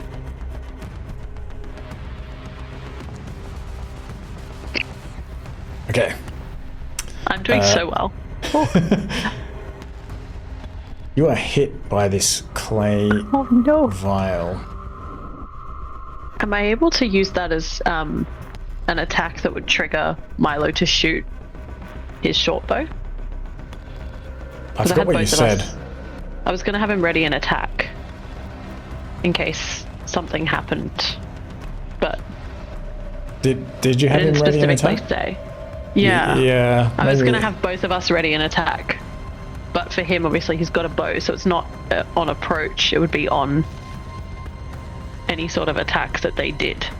If you feel that he was going to do that, you can do that. But he is standing behind a tree.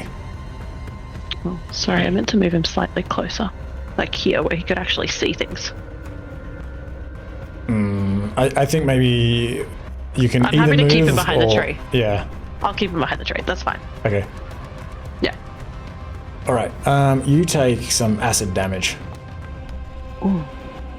You take 13 acid damage as this vial just like shatters and this stinging, burning, like bluish fluid like kind of splatters all over you and begins like eating away at your clothes. Ready. Ready will move in between these two, I think. Pop out from his shell. Or maybe I won't find myself there. That's better. As he's running, he'll cast Shillelagh and he'll Booming Blade this one. Which one, sorry? The one with the help action? Oh no, sorry, No. Booming Blade. Yep. No, Alright. Mind, I'm just going to use Green Flame Blade because it's the same damage and I don't have the booming one Alright. together. Nice, that's a hit.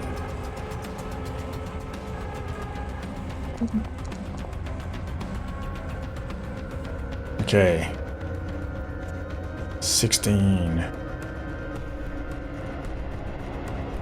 And is it Booming Blade? Do you mean? Or is it? It is Booming Blade. It is Booming Blade. Okay, cool. So it does thunder instead of fire, if that matters. Cool. Okay. And Wounds. it's got this kind of energy humming around it after you like crack it with this quarterstaff. And it kind of barely reacts in time as you sort of run out of the trees around it. It sort of begins to turn and you just kind of... It's just this loud, like thunderous strike. It is nearly like pushed forward onto the ground. And much of its sort of red exoskeleton along its back and up onto its head kind of is like blackened by this electrical energy, and it is not looking good. This thing is like kind of stumbling and sort of turning around and trying to like hold its spear. It nearly like drops it to the ground. As it turns around to face ready, Flint will approach from behind and stab at it with his bronze dagger. Get it. Just make sure you don't go through the bushes and trees. It just gets hard for me to like work out how far you're moving. Okay. 1, 2, 3, 4. Sweet. Should be good. So you get a +1, is that right? For Yes. flanking? Yep. Miss. 7. Oh no! That's all. All right. It kind of stumbles a little bit, and just at the wrong time, and Flint misses it. All right, Twig. Okay.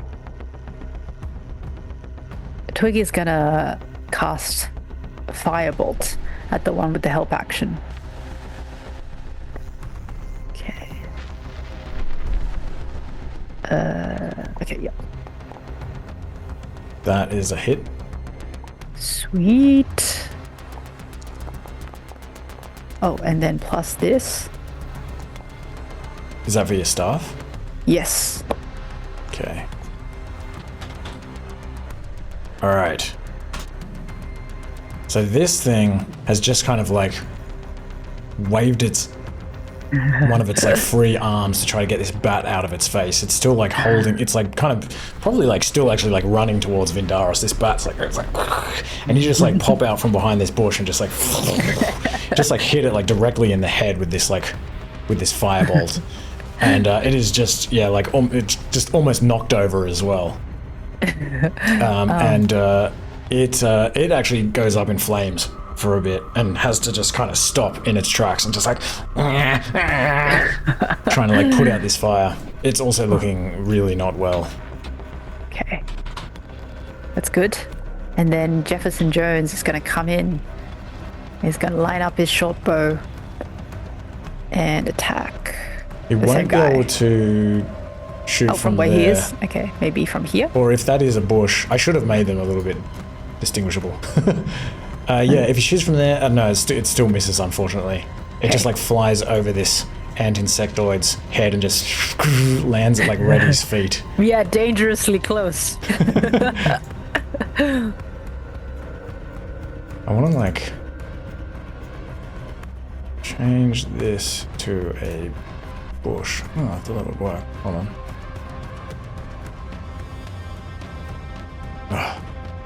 I'll come back to it. Okay, this insectoid here is kind of trying to like regain its balance. It looks between you and Flint, and it kind of swings about wildly with a spear and attempts to hit you, Reddy. But completely misses. It nearly like loses balance doing that, but it still kind of manages to hold itself upright. It kind of grabs the spear with one of its other arms and kind of brings it back and like swings it around and tries to like hit you again with it.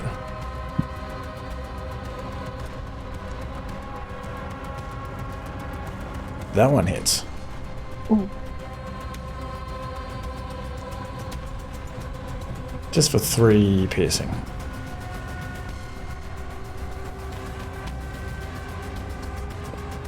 Okay, this one here sort of desperately trying to like pat out these flames. It kind of like gets the last one of these flames off it and then sort of, shakes its head and continues running at you, Vindaris. It is going to come over to here and it's going to try to stab at you, poke at you a couple of times in quick succession with this spear. Misses. And misses. And in response, can I use oh yeah, like my Polar Master, because it creates an up attack? Yep. So then I'll just follow through with my spear. Okay. Oh yeah, I corrected the rules of the Grudge Keeper a little bit to make them a bit clearer. Okay. It kind of feels like Mindaris is trying to teach him a lesson on spear wielding. Like, is that really how you do? No, this is how you do it. That's a definite hit. And so this is on its turn. So then even if you don't kill it, you can. But I think you have a good chance of killing it. Yes. Oh. It goes down. I could see it just ran at me doing these couple of moves, and then it just like my spear just collects in the head, and it's like, all 4 arms just go. It just drops this spear on the ground, and all 4 of its arms just go limp. It just kind of hangs off your spear for a moment. You didn't even have to use that much force, but you did anyway, just to teach it a lesson. And now it is your turn. Yes. I'll like to move forward. 1, 2, 3, 4, 5, 6. First attack, shove it prone with my spike shield. Sweet. It'll attempt to resist. Now, what did we say that was? An athletics contested. Yep. So you got a bit 15. Nice. Okay, you shove it prone. Damage normal.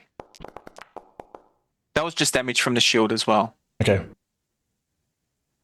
So that's a mix of damage. There's poison and then there's piercing.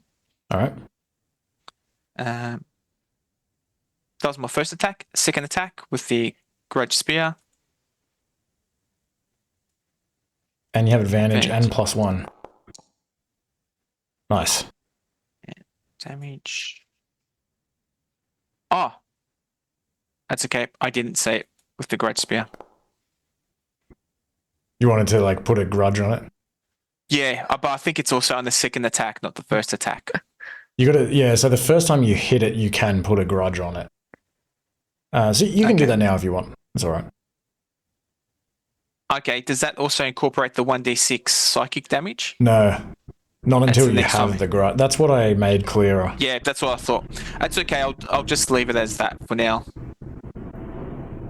Yeah, on subsequent attacks, the creature takes an additional 1d6. Oh, so you're not putting a grudge on it? Yeah, you took me to it. Yes, I'll put a grudge on it.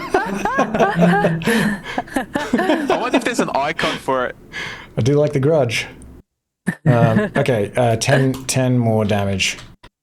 You just run in here and just these loud, stomping Macedonian feet, and then just this sheer spiked shield just straight into it. It practically goes flying into Reddy and just like knocks its, runs back onto Reddy and then like falls forward onto the ground. And then you just come in and just like spear it in the back.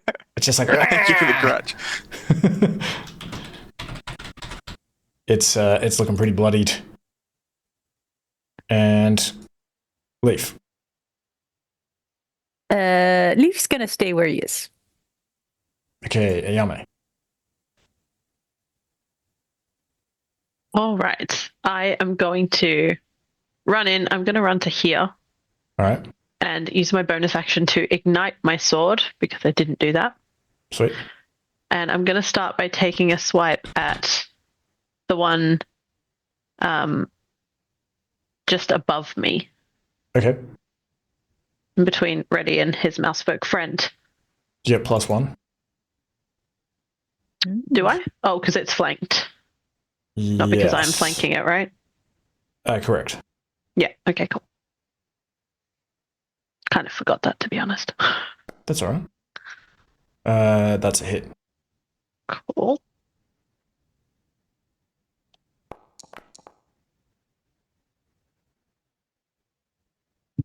Ooh, not quite enough. That's okay. I Tries can to attack dodge again. out of the way. You still like hit it though, like kind of scrape down its chest. That's It's fine. like I'll shaking go. at this point. Still got this energy around it. I'll kind of refocus, pull my sword back, try again. Yes, it's dead. Ooh, Yeah. nice. And then Just like- I'd like to use my action surge to give myself another attack. All And right. I'm going to go for Vindarus's friend. And you have advantage and +1. Oh, nice. Whoops, I forgot to add the +1, but that's okay.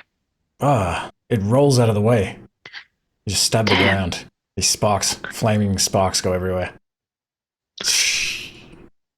I'll look at Vindarus and just go, he's all yours.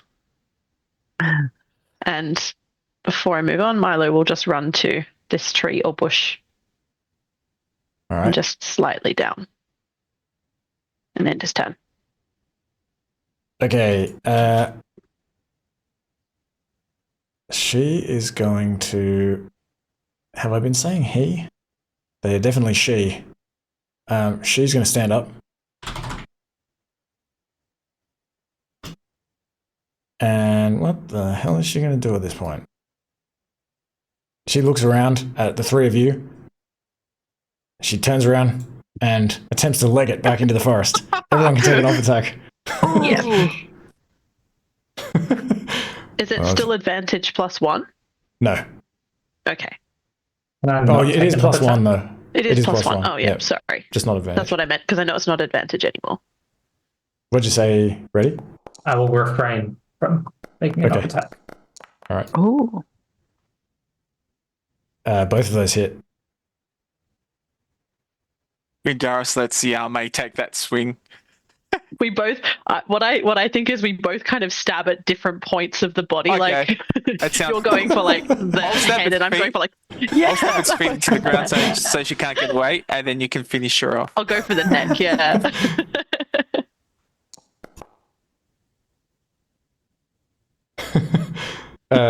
Yep. That definitely. She like trips over as this spear goes into one of her feet, and as she's falling, she's kind of like, you know, at like a 45-degree angle, and it's at that point where Ayame's flaming sword just comes out from the front. She like slides off the sword and just like falls face flat in the earth. And as the body like lands with a slight thud, we'll just look at each other and be like, "Yeah." I want to use a fungal infestation. To raise her?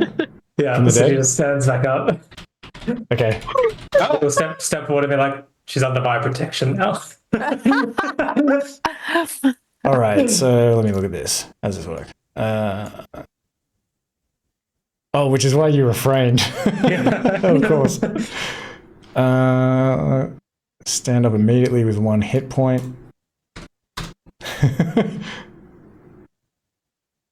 She just, like, kind of like climbs up with her forearms and just like stands in front of you, like practically motionless. And like there's just like this like black blood like oozing out of this wound in her neck, just kind of like dripping down the front of her chest over her armor and stuff. And it's a zombie stat block. Okay, cool. All right. Good going, ready. Oh, Looks great. Almost looks alive. It turns like the mouse fake give him a wink. Like, I'll put a zombie stat block. Let me see.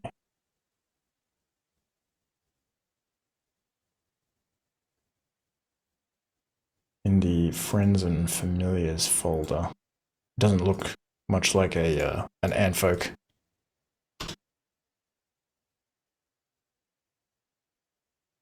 Zombie ant person.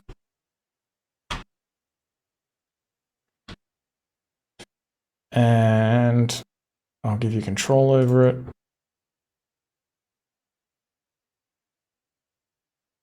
Nice. And just remind me that we need to deploy it if we find ourselves in another situation. Like this again. Seems unlikely. Do you do anything else? I would like to loot the bodies, actually, if they've got anything interesting. You beat me to it. Okay. and I give her Except for the one that Reddy just raised. can I give her a spear? Did she like drop one or? Yeah, you can. Oh, can you give her a spear? Yeah. Do they? I don't know if zombies can use them. Yeah, there's a couple of spears. You can do that. It's like, you drop this. Let me see. Zombie ant person.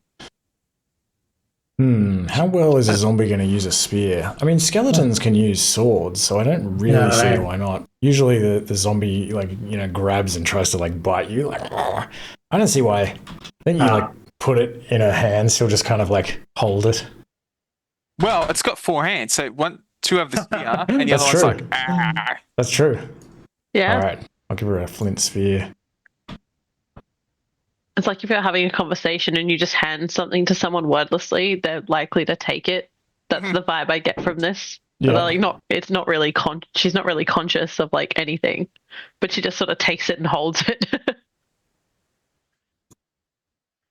And okay, let me see. You find a few gems in a pouch. One of them has some gems in a pouch.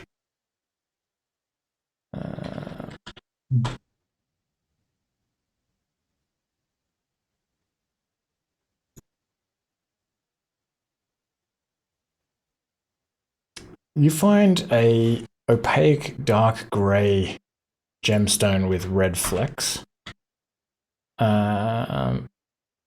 What What level are we? Level 7. Oh yeah, you can recognize this as a bloodstone worth approximately 20 Suscan gold pieces. And you find 2 turquoise.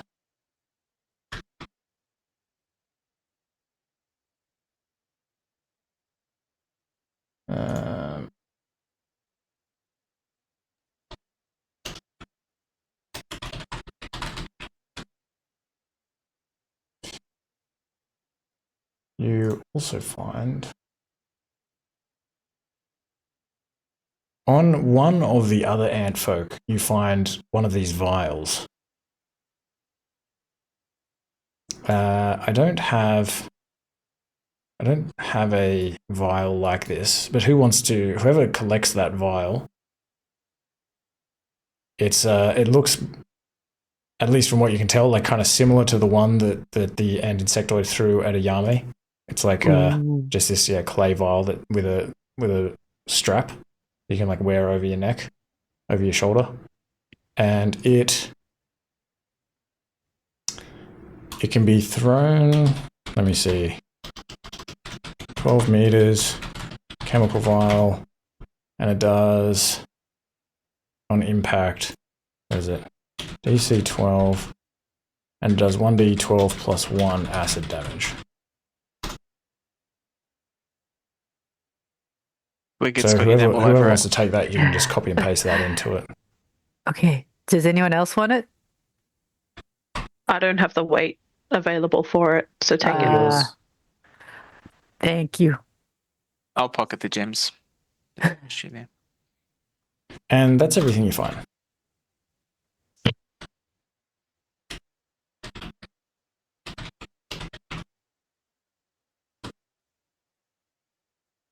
And let's do a 5-minute break. Cool. Good. That was so fun. Yeah. Task failed successfully? That was all part of our plan. Take them out one by one. I thought they had such a great hiding spot. They never saw me. Nah, you were invisible. No. I mean, you're basically a tree anyway. You've got a trunk. Yeah, true. And I got a leaf. And a leaf. And a twig. And a twig. Perfect. So yeah. Where the fallen twigs and leaves.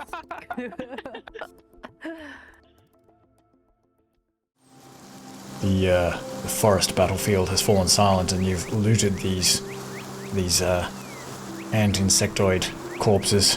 Found a vial of what you think is some kind of caustic acid, and you've and Reddy has risen one of these ant folk immediately back to life to do his bidding.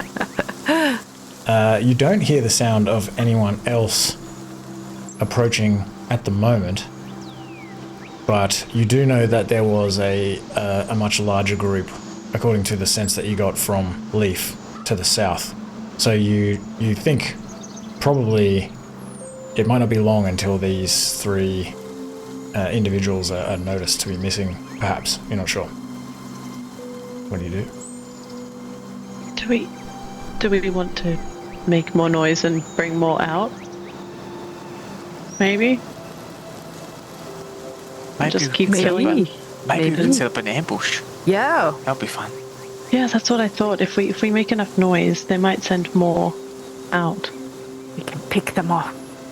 Exactly.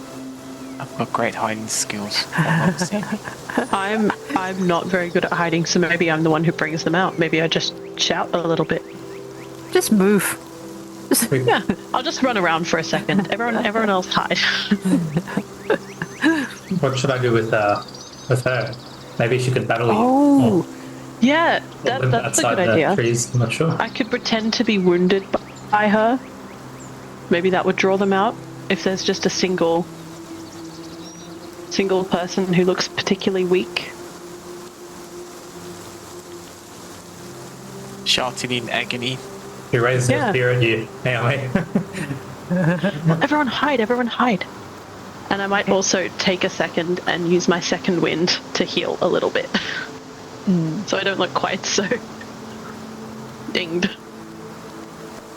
So the aim is to draw like the other like 20 or so and insectoids Yeah. over?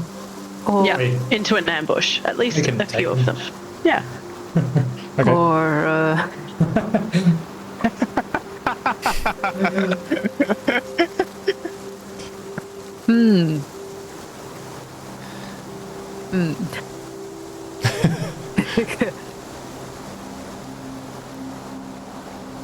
Don't use a lot.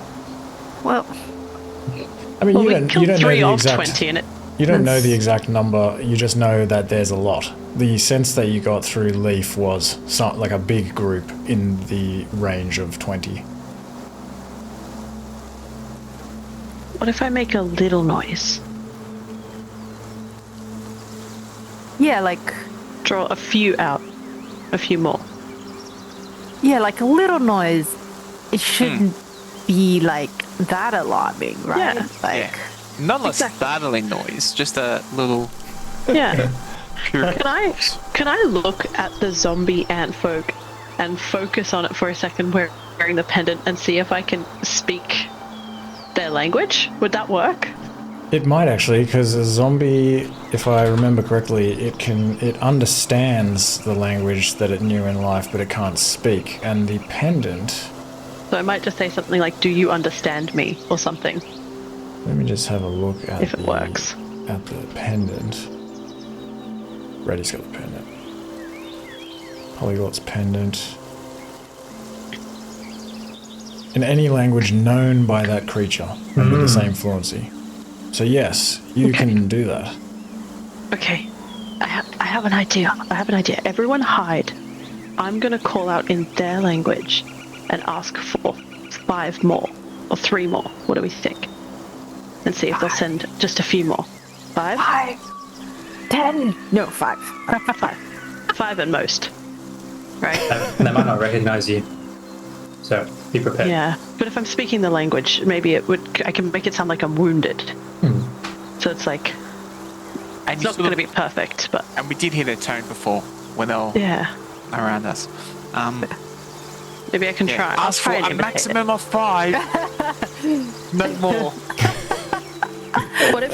What if I ask for 3? They'll probably send more than 3. But Yeah. they probably won't send everyone. It's like, we just need like 2 more. Help us with the bodies.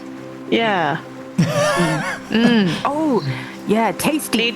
Need disposal or 2 captives or something like that. Just something short that would kind of pull a couple of One captive. one captive. Yeah. Okay. And then you can have that zombie ant standing. Yeah. Yeah, exactly. Behind you. Like behind me, like I'm captured. Keep pointing at you. Yeah. Yeah, and I'll put the sword, like, I'll drop 1 sword, but I've obviously got one on my back still, so I'll just, like, give it to one of you guys. Just act like I've dropped, like, my dagger or something. Okay, so what do you say specific? What do you yell? I'm gonna yell 1 captive. Or caught 1. I'm gonna say caught 1. You just say caught one. In their language. Okay, So I'm you gonna be just focusing yell, on the... caught one into the forest. Yeah, Well, first we're gonna hide. yeah, once everyone hides. We're gonna set up an ambush. In the same place? Yeah. Yeah, we're gonna use that same area. Okay. I'm gonna do some things first. Symbiotic entity. Yeah, Alright. I'm giving people time to like prepare themselves and like hide and then signal when they're good so that we can do this. But And also that. Okay. And what do you do with the 2 ant insectoid corpses lying on the forest floor? Do you do anything with them? I might Leave them there. animate them. Okay. problem solved. Maybe they also look like they're like surrounding me. So it's like I'm still in the fight with all 3 of them. But I'm like, I've wounded them, I'm wounded as well. I'll play up my like, oh, my side. Wait, so you mean you'll have these undead ant insectoids standing around you and you will pretend to be the hostage? Yeah. Wait. If too many of them are around, they might not send anyone. I might. Yeah, but they might just want to lead, you know. Leave them on the in floor. case I cause looking dead, trouble. perhaps. Or one dead, Leave them. maybe. Whoever looks the best, we can get to stand up. Yeah. Whichever looks the least dead. Wait, I'm a little bit confused by that. How would they know that like this group near the forest edge is some way from where you are? When you say they might not send any. Yeah. So, What do you mean? As where? in- I think we're under the impression that there are some of them within earshot. Yeah, if you yell out at this point, yeah, they're within earshot, but they're some way off. Sorry, I thought they you were saying can't if they see us. see. No, they can't see you. Yeah. Okay. Sorry. I think Maybe I got confused. maybe we make it look like we're still in battle. One's down. I'm flanked by one on either side, and I'm injured. And they need help stopping the fight. Okay. So you're gonna I feel have. like So you'll have the zombies like kind of engage in mock combat with you, yes. so that they come I upon don't you. know if while they're you- good actors. Well, it doesn't have to look that effective. It just has to look good at a glance so that they come in close enough for us to then ambush. They might Like- be like, finish him. Yeah, or maybe they're like approaching me or something and I'm sort of backing away because I'm injured and I'm like holding a sword. Like I don't know how to use it. I'll like deactivate the flames or something so it's just look like a regular sword I picked up somewhere. Okay. Other than the fact that it's bronze. Do the ants look like they could be alive, conceivably?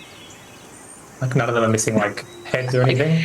Wounded but alive maybe. The one that you summoned is kind of like just got this like massive gaping wound in her neck.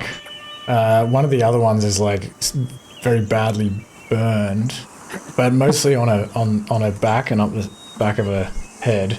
And the other one, I don't remember how.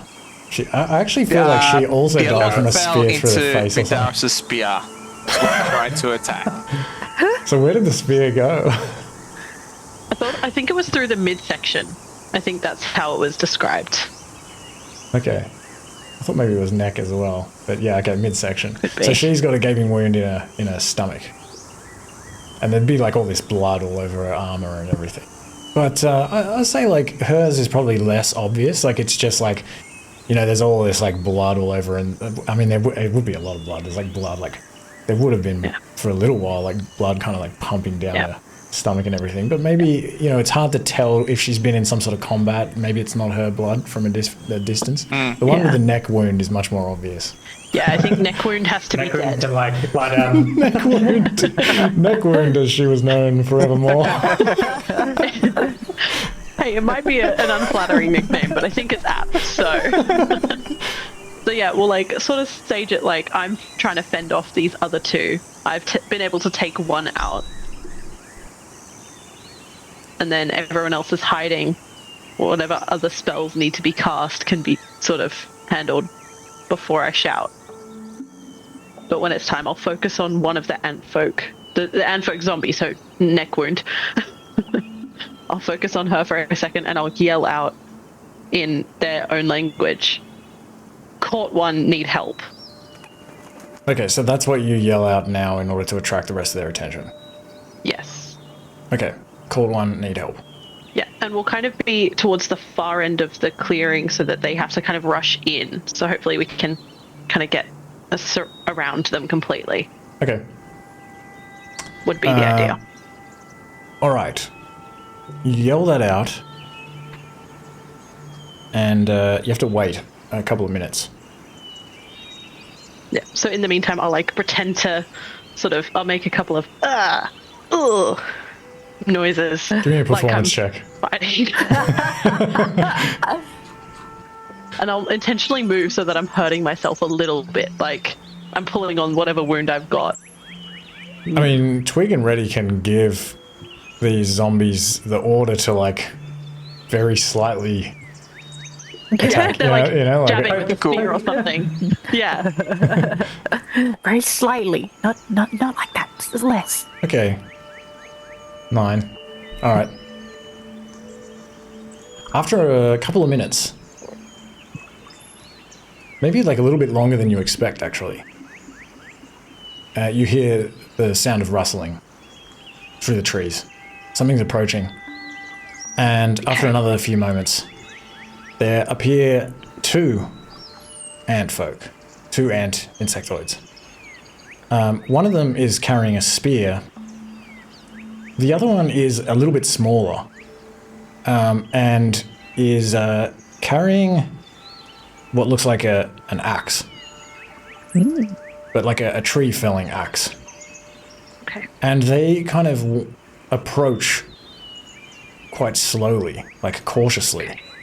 Okay, I'll sort of be holding my sword out like I'm fending them back, and I'm just going to keep like edging backwards a little bit at a time and just sort of get twitchy. Okay. Because I can't communicate. So you've got two of them attacking you. Yes, the two dead ones. Okay. What happens is the two ant insectoids look at each other and look back at you, and then the one with the spear just like points back where the ant insectoid came, and the one that's holding the axe like dashes away into the forest. What? Damn it. The one with the spear runs in to the clearing and runs straight at you to attack. All right. I'm going to immediately, as soon as it gets within my range, activate the sword and swing at it and take no regard for the other two. Okay, give me one attack and it'll attack you once and we'll just resolve it that way. Okay. And the ant insectoid that runs into the forest is like yelling and screaming. Can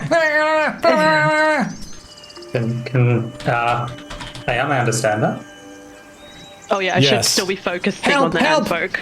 Bring the soldiers! Bring the soldiers! What am I doing? Okay. 19. Yes, 19 is a hit. Okay. And it's gonna make a hit on you.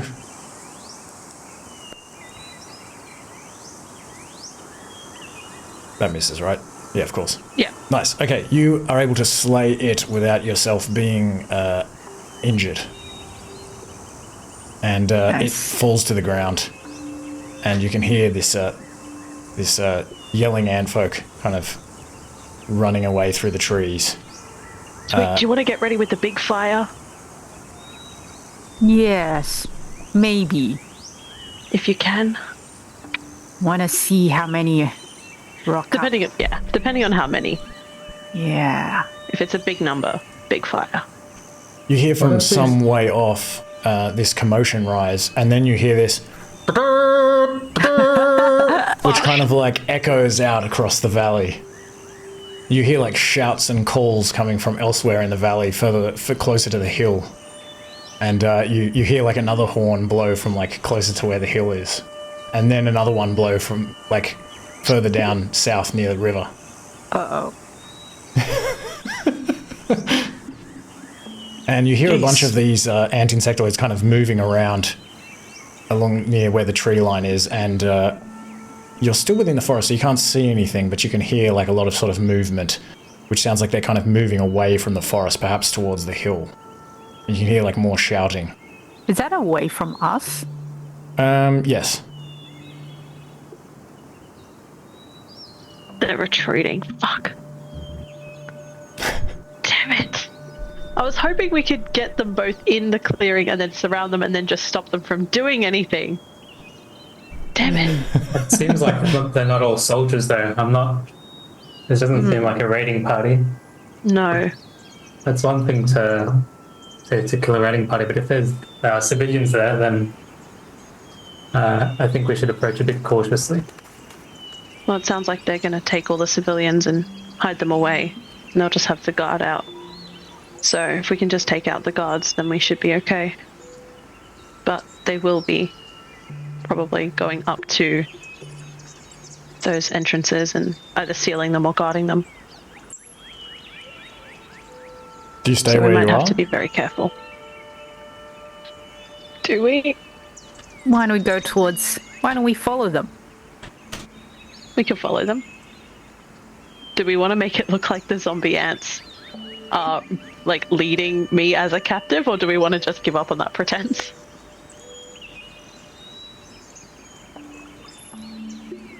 Because I'm not very Yeah, I feel like they stealthy. could tell. Can Leaf take a look for us? Oh, to see what they're... Yeah, that's a good idea.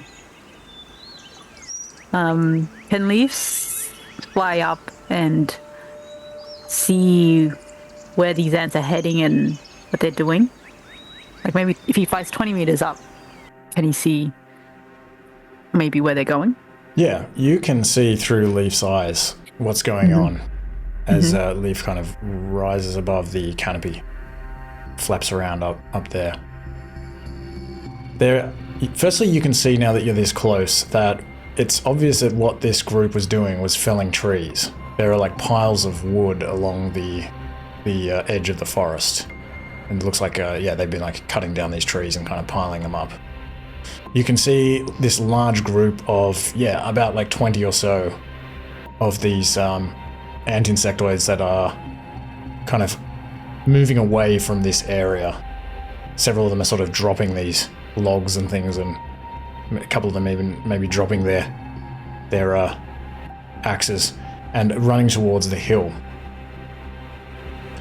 You can see that there are multiple groups of what appear to be armed ant insectoids that are sort of approaching this group, and they stop them as the group is like moving towards the hill, and they interact with them. They begin like gesticulating with their forearms and communicating. More of these like ant insectoid soldiers kind of converge on this spot to interact. There's like a big group of them now, maybe about 10 of them or so. You can even see like there's one kind of larger, more armored ant insectoid soldier holding like a shield and a sword that sort of comes down from the plateau and like marches over there with like another couple of ant insectoids in tow, and then like joins this larger group, and they begin sort of communicating as well. It looks like they're working out what to do. We can take them. If we stay here, we can take them. Yeah, does it look like they're gonna make their way towards the forest? Yeah, you can see it looks like these worker ant insectoids are sort of pointing in the direction of, approximately where you are. Okay. I might just, if we get that from Twig, if Twig just relays that information, maybe we just go back to the same hiding places and stuff as before. Can I, continue to monitor them with Leaf? So if, they do come to where we are, if they're not coming to where we are, we might have to do something different. Yes, after a moment they do indeed begin marching towards you, kind of marching up and down these hills towards the tree line. If you hide in this clearing and like wait for them to approach, let's go back to the same map. Put yourselves where you would hide. Nice. Can I find the bush with the biggest girth? The girthiest bush. Girthiest bush, yes. The one that hasn't been trimmed. Or bushiest girth. Let's see if I can create a bit of a bush so we can tell them apart. It's going to look stupid. Maybe leave a couple alive if we can. The ants. Okay. It's a question, I mean.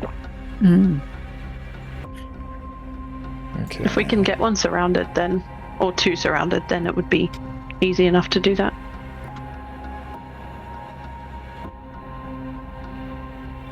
Alright, the black ones are the bushes. I think that one was a bush, right? A couple of bushes around here. And I'm just going to make this little area a little bit bigger, because this is going to be a bit of a bigger one.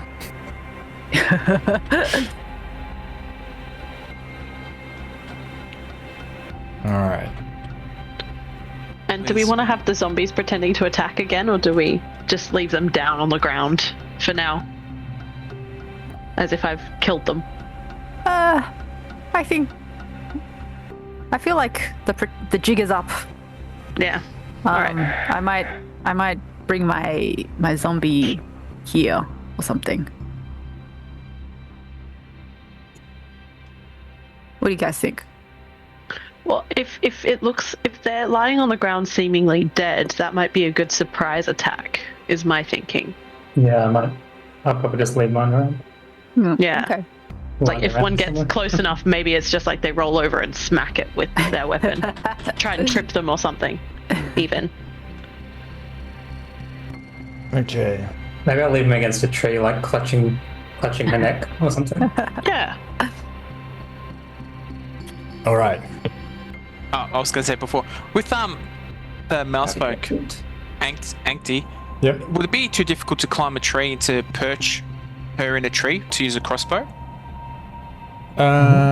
Yeah, she can climb just like anyone can. So yeah, she can like climb up into a tree. Maybe give me. You have like limited time as well. Give me a dex Okay. check for Ankti. Oh. That's okay. I'll leave it. That was just a thought. I like the idea though. That's a great idea. give you a low I'll do it DC. with fleet. Was Wait. it Dex? Up to you. Yeah. Was it Dex check? Oh, give me an athletics check. Sorry, climbing a tree. Athletics. Oh.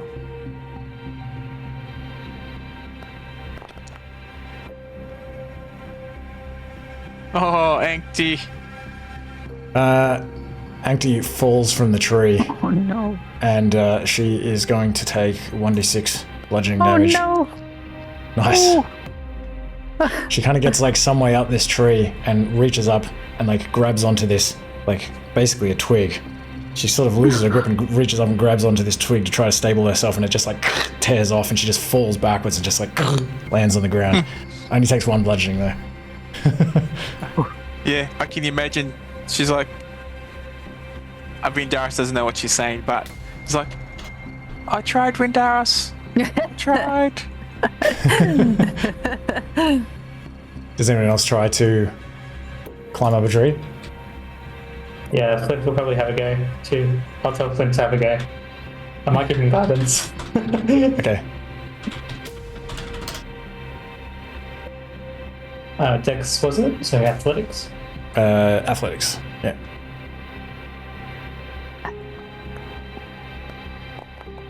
Nice.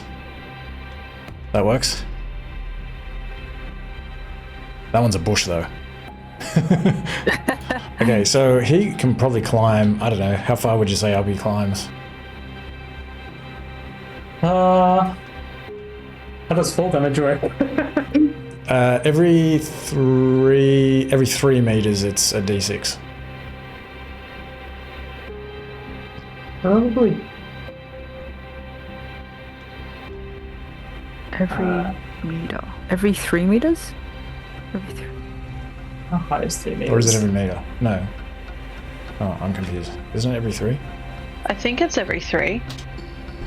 Because usually it's every 10 feet. yeah, every 10 10 feet. feet. So Yeah, Just every about 3. oh no, 3 that's meters. every 1 meter. Oh Really? no, because it's sorry, Oh. because yeah, in terms of my rules, vertically is like a proper translation. So yeah, it's 10 feet to 3 meters. Every 3 meters. So I think 3 meters is within an antfolk's reach No, with a spear. actually. Oh, with a spear?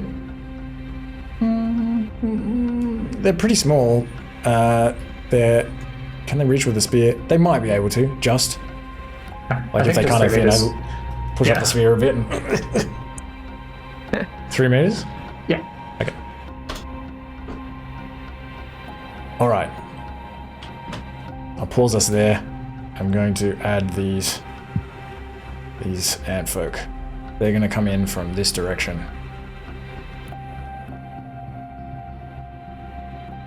I'm marching in one by one. Hurrah, hurrah.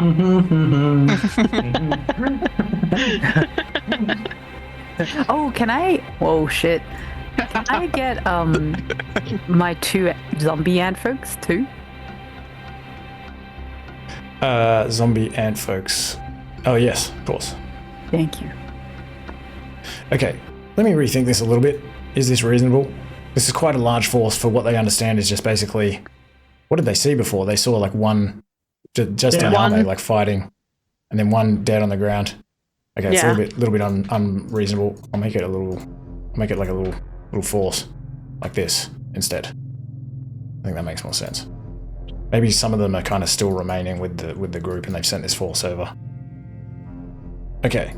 Is the Axeman with them? Or Axewoman? No. That woman you think was not a soldier. Alright. Let's roll for initiative.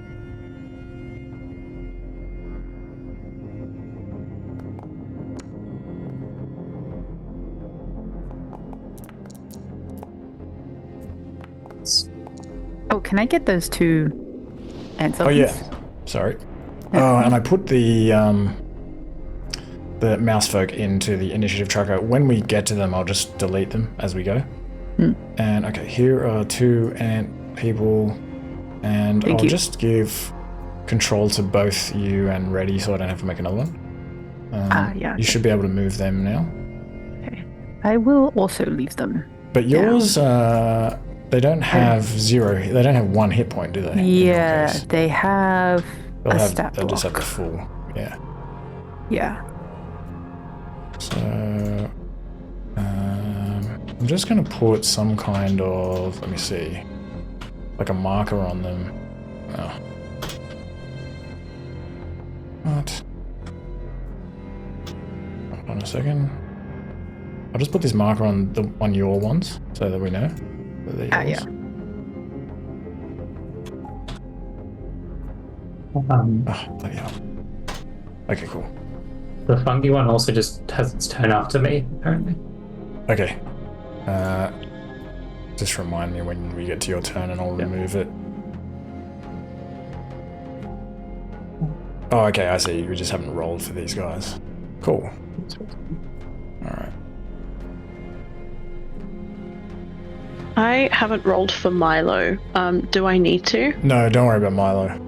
Okay, cool. We'll just do it the same as before. I'll just kind of move it as Because I figured if you were going to delete them, I didn't know if it was fair of me to then roll a new one in.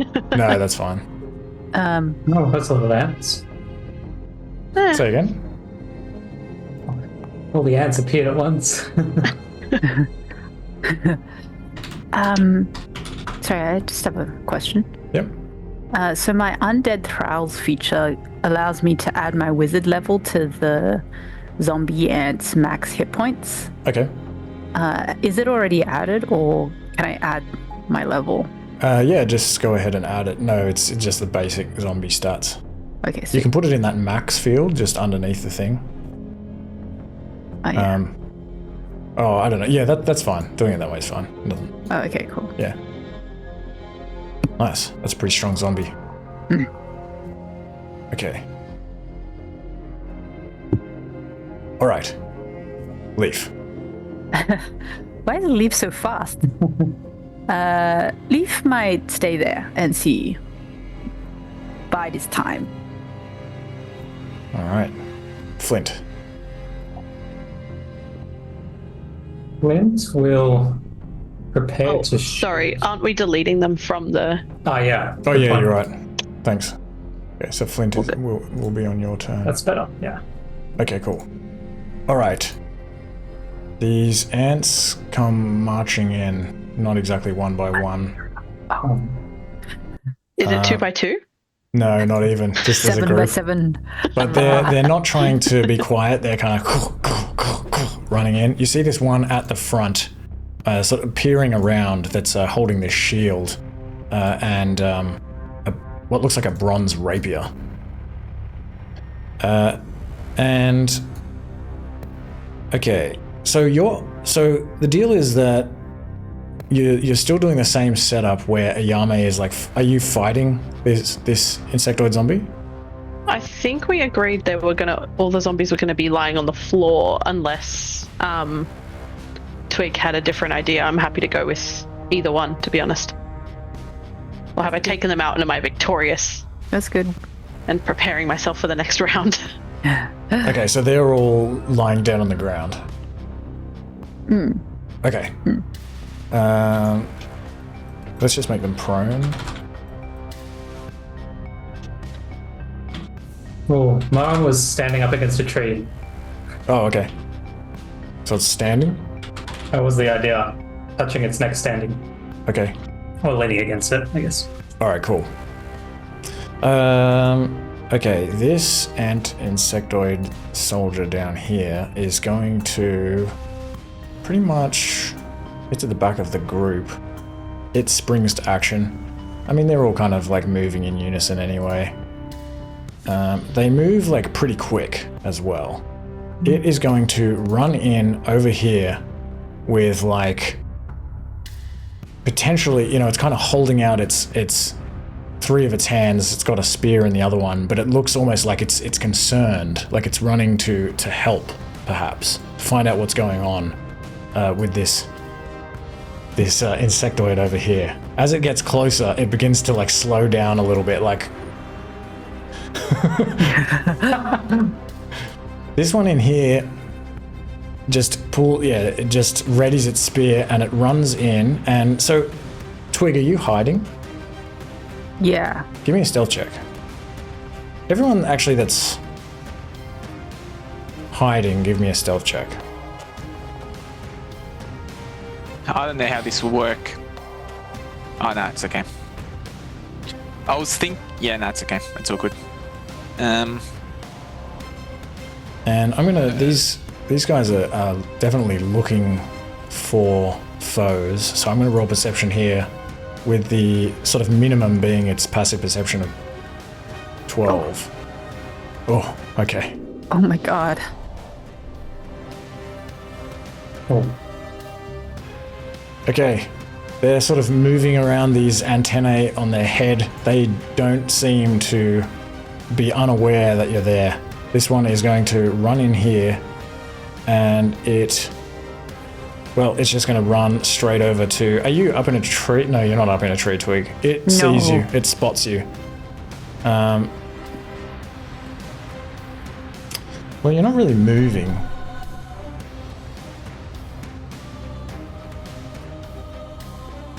If you hid before this situation, I think probably actually it doesn't spot you, but I feel like Jefferson is just kind of out in the open. Like, it can just see Jefferson. I was going to ask who's in control of Jefferson. I think they might have... Twig. to hide him. I mean, I don't think Jefferson would just not be hiding. Direction. Oh, you did? You thought... Okay. I thought they were coming from directly below the map, not sort of from the side up. So I think we would have been hiding in proportion to where we were hearing them coming from. Okay, so the tree line is down to the southeast, but the hills and everything are kind of down more to the southwest. But you would definitely have heard them coming, so you can reposition yourself slightly if you want, according to how you would have hidden, given that you know where they were coming from. You should be able to move now. Only a slight move, though. Would it be possible for Jefferson to go up this tree? Yeah. Give me a dex check. An athletics check to get up there. Alright. Okay, Jefferson also falls and takes 6 bludgeoning damage. Whoops. 5. Wait, I'm confused. Yeah, 5 bludgeoning damage. Okay. Our poor boy. Oh my god. Alright, and where is Leaf at the moment? Here. Just out in the open? Well, he's like 3 meters up.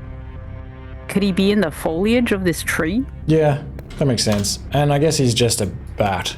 Okay, so in that case, this insectoid will not see you immediately. What was Jefferson's? We'll just use your...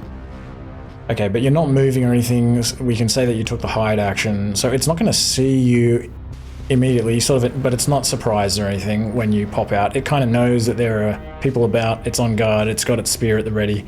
It runs over to here, and it just attempts to... Let me see.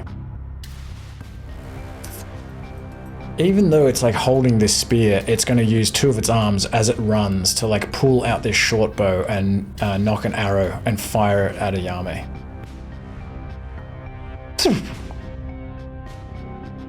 It just misses. It attempts to do it like while it's running. It's not able to like keep it stable enough and just it flies like right between your ears.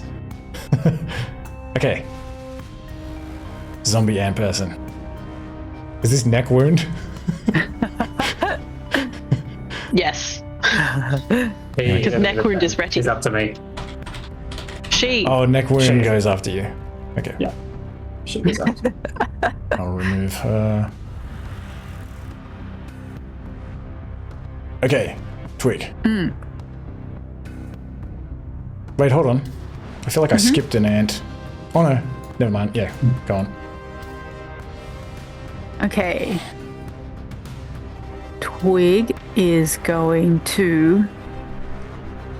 Oh shit. Run back.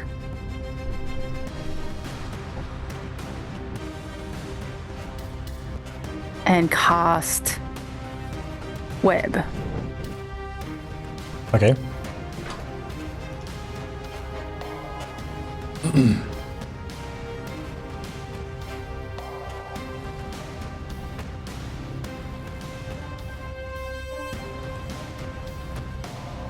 Actually, can I change the position? Yeah, if you go to the top left-hand corner and just select the second icon down, which is the ruler icon, then that'll let you move it. Sweet. Okay. So they need to give me a Dex save? saving throw. And is it at the start of their turn, or does it happen immediately? Yes, at the start of their turn. Starts its turn in the webs. Okay, cool. Okay. All right. And all right, so then Jefferson's turn is to. Ooh.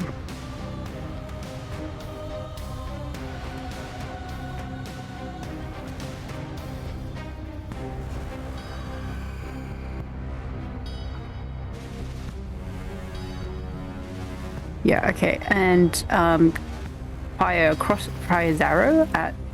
Fire short bow at this guy.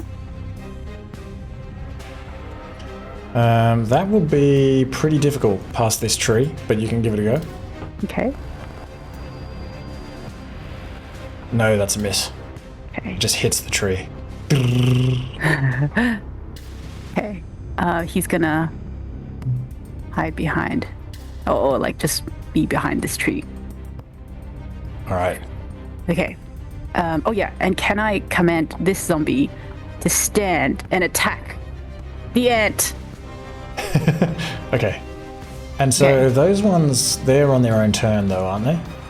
Are they? Oh, they're not in the tracker, I don't think. I'll add them I think to the they are tracker. supposed to be. They're supposed to be in the tracker? Okay. Okay. Wait, but then how come... Oh, because yours Different is spell. a fungi thingy. Yeah. Okay, I see. Oh. Okay, Minus well... 0.94. Very slow. I guess that's my command when it comes to his turn. Okay. All right. This... What was it? Dex save? Dex save, 16. Nice. It is restrained. These sticky webs just kind of spread out across the forest floor and like anchor themselves on these bushes and trees around. This thing's just kind of running along here. It's like looks down, reaches down with like all 4 of its arms or 3 of its arms, trying to like pull its leg out. It then is. Yep, it's going to use its action to attempt to make a strength check to try to break free.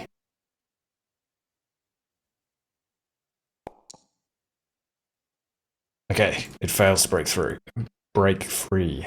Okay, this one as well. Make a dex save. TC, what was it, 16? 16. Okay, it's all right. Mm. It kind of like dives and rolls. And it's going to then... Oh, it's difficult terrain as well. Oh yeah, nice, okay. So 1, 2, 3, 4... 5, 6, 7. It's going to run over to here. And why does it say 0? Oh, there we go. And it's just going to attempt to... So this, it sees this, this zombie like rising. Well, I suppose, like, I mean, everything's kind of happening at once. You've like given it this order, but I feel like maybe it hasn't quite. Okay, it doesn't notice this zombie rising yet. It is just going to. It's also going to pull its short bow out, and I think, well, let me see. It's going to attempt to fire at you, Twig. Mm.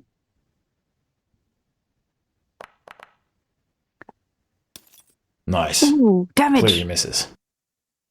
Damages the short bow, baby. Yeah, I don't have a way to like damage like a ranged weapon, unfortunately. The string breaks. Okay, this one is going to come running up here. And it's also going to pull out a short bow and aim at Twig. Ooh, it got me. Okay, that one hits. Just for 2 piercing. Ooh, DC 10 concentration. Oh, yeah. Oh, nice. Okay. Okay, Yao Mei. All right. So I need to move this map so that I'm not in. Okay, there we go. Sorry, limited screen space. Okay, what I'm going to do is run down towards this guy. And I'm going to attack the ant right in front of me with my sword, which is still on fire. Okay. And if I wanted to be prepared for this one. Miss. Okay, that's fine. Try again. Oh, Awesome. Okay.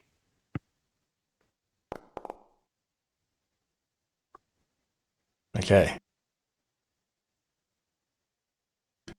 And It is then... like, it's like struggling to like knock another arrow. It kind of like just lifts its bow up. You like, as you like bear down on it and just hack at it with this flaming sword. I'm trying to find Milo because I'm going to have Milo come out as well and aim directly down at the other ant on the other side of the zombie. All right. From me. With the short bow. Oops. Milo's like this kind of like runty, scruffy one. I love that. I love that for Milo. That misses. It's okay. He tried. I'm assuming Milo doesn't get a second attack or anything. I can't see anything. Correct. Yeah, cool. Yeah. Then I guess he will sort of duck back behind the tree. Where is... Oh no, he's hidden from me. Sorry, I don't have much space on my screen. I'm What are you really looking struggling for? to see what's going on. Trying to find Milo. There we go. And he'll go back behind the tree. That should be the end Okay. of that. Vindaris. Okay. Vindaris will like to use his bonus action, which is Divine Favor. All right. And then he'll like to, moving through this square of Milo, does that impose difficult terrain if he's Yeah. nearly twice the size? Because his Vindaris is so big and he's so small? Doesn't matter. I feel like there might be a thing like that. Yeah, that's okay. I think he can do it. The mice can because they Yeah, got that squeeze yeah. of feet, but we can't. Yeah, but I forget if maybe there is something like that. Maybe if somebody wants to look that up. Oh, that's okay. It's not gonna. And then from that position, he'll like to dash with his ghost runners All right. and disappear into this position here. Awesome. Ghost goes. And end turn.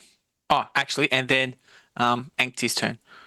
She will make her way down. 1, 2, 3.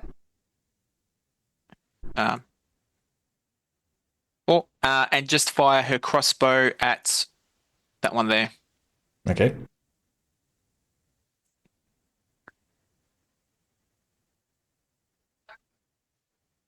Her short bow, sorry. Oh yeah, crossbows don't exist. 23 hits.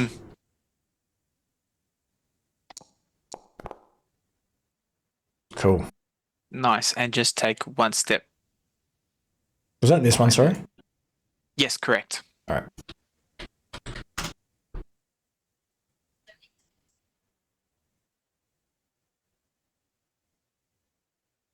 Okay. It kind of hears this like trudging sound. It sees you from a distance and then you kind of like melt away into nothing. It can still like hear you like approaching it just as it's kind of like turning to try to face you. This little white furry mousefolk kind of steps out from behind the tree and just like lands like right between two of its exoplates. And Jefferson. Oh, Jefferson went on my turn. Oh yeah, okay, sweet. I'll remove Jefferson. Okay. All right, this one here that is carrying a sword and shield is going to make this deck save to see if it... Okay, so it is restrained as well. Hey. And let me see. What can it see from here?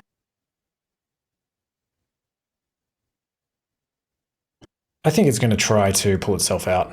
It'll make a strength check. Nice. Okay. Pulls itself out and it is going to come running over to here. Just kind of like runs a meter forward next to this tree and it reaches for like a bronze. It like pulls out of its back. It's got in this like this javelin quiver, like with one of its forearms, pulls out this big bronze tipped javelin. Would it be bronze tipped? Maybe it'd just be bone tipped, I think. It's illegal. It doesn't know it's illegal. And it is going to prepare to sort of fire that, but it's already used its action to get through the webs. So, ready.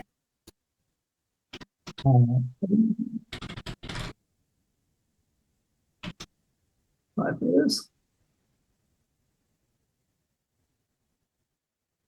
Can I cast a spell non-lethally? On what, sorry? Can I cast a spell non-lethally? No. Oh, okay. No. Does hitting with someone with shillelagh, can that be non-lethal? Or?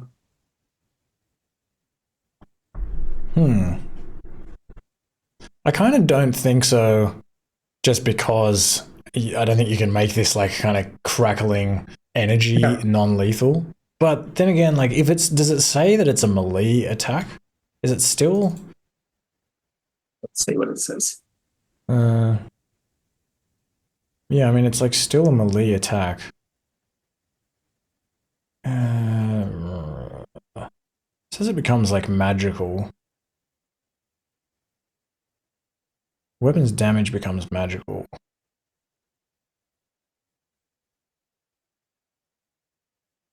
It's imbued with nature's power. I often like flavor it as having this sort of crackling energy around it. Or maybe I do that for Booming Blade. I don't know. I'm going to actually roll for this one. I don't know. I've got like another like 2 spells going on at the same time. So Maybe not this time. Oh yeah, okay. Oh yeah, because you also have like elemental weapon and like Yeah. yeah, maybe not for this one. Yeah. I was gonna say maybe actually for the shillelagh alone, but yeah. I will just use everything, I guess. So on the one right in front of me. Okay. That's a hit. So many dice. Nice.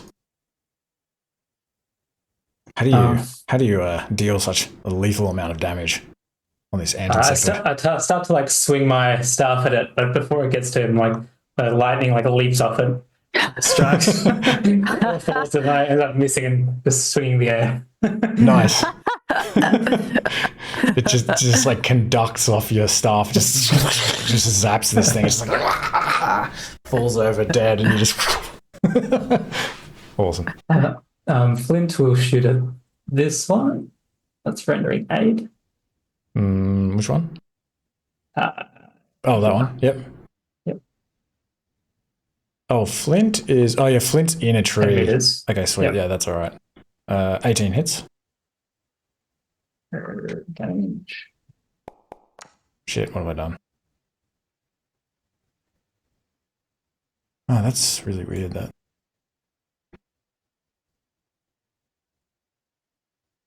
Oh yeah, 10 meters. 7. Okay. What the hell? Everything's going wrong. No fault of my own. Okay. Takes an arrow to the side of its stomach. The zombie that what's its name? Neck wound. Neck wound. Neck wound. Neck wound will take a bite. Take a bite. Yeah. Okay. Get a neck wound. Nice. Woohoo! That hits. So does he get an HP now? Yes. It regains 3 hit points. Woohoo! Excellent. It's feeling better already. That is Reddy's full turn. Yeah, I don't know how. Oh, I guess it's doing that with like pincers. Okay. This antfolk down here it now sees this zombie antfolk attacking its ally.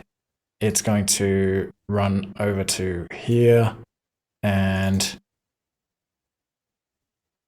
it's carrying a spear. It's going to throw its spear at neck wound and aim for the very same neck wound. Can I impose disadvantage with my shield? Try and protect the zombie? No, this zombie over here. Oh, damn. Sorry, wrong one. I'll make an attack with the short bow. Hmm. And then I'll... Nice, okay. It does nothing. It does nothing. It does nothing. The goggles, they do nothing. The short bow. Okay. Anna. Zombie ant person. Zombie ant. Okay. Zombie ant is gonna stand up.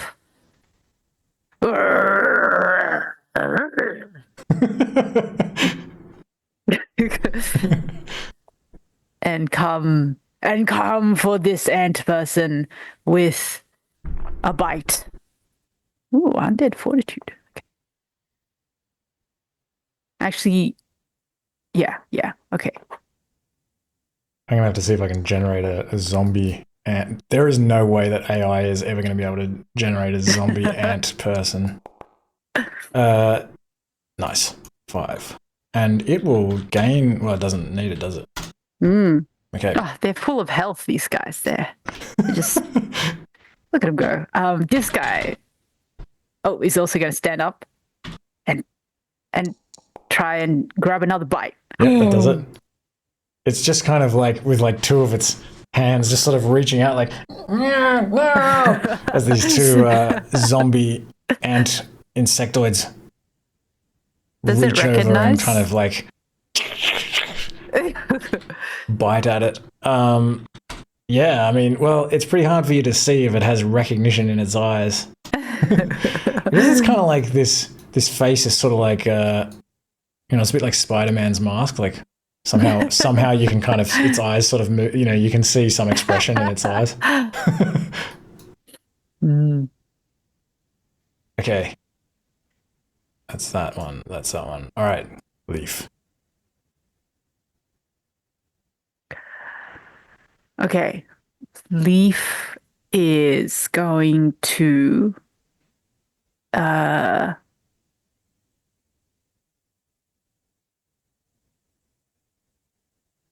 come in here All right. and flap in this guy's face. He's just been attacked all around. Yeah. Okay, give me a dex check. Dex.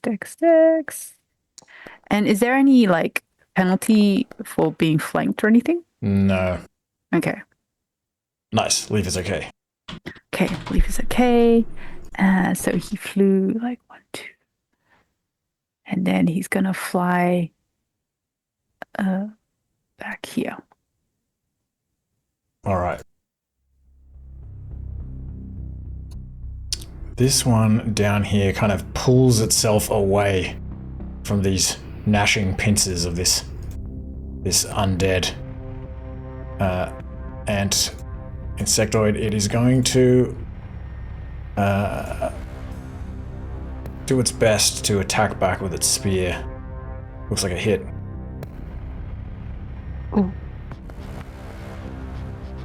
For 4 piercing. Neck wound. No.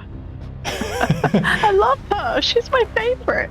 Do they have this undead fortitude, or is that it? I think so.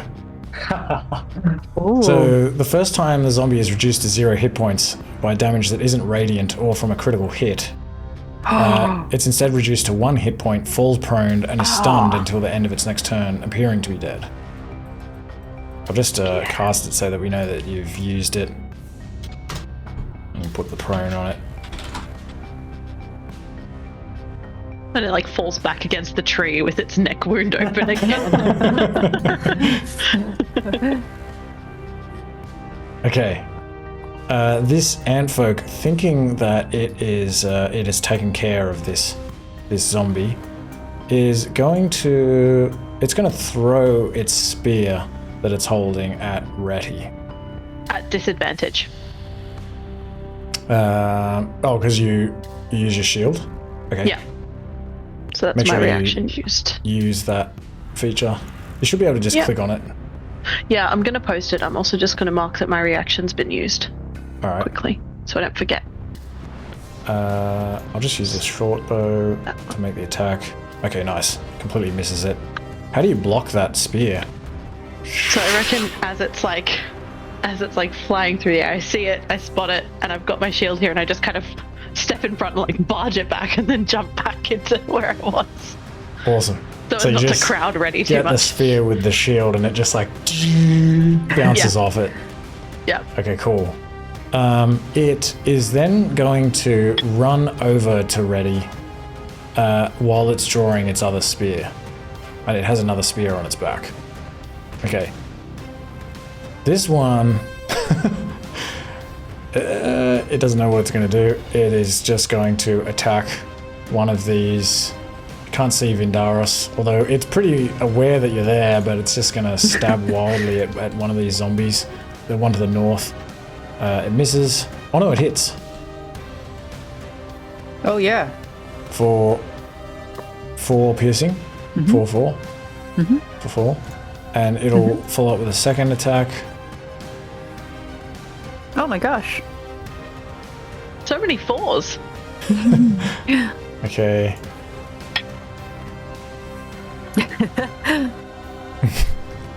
What the hell? Loves 4s. Alright, just poking small holes in this insectoid zombie.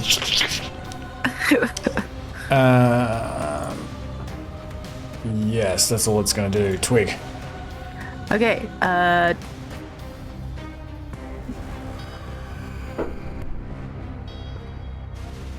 Twig is gonna fire a firebolt at this one here. Okay.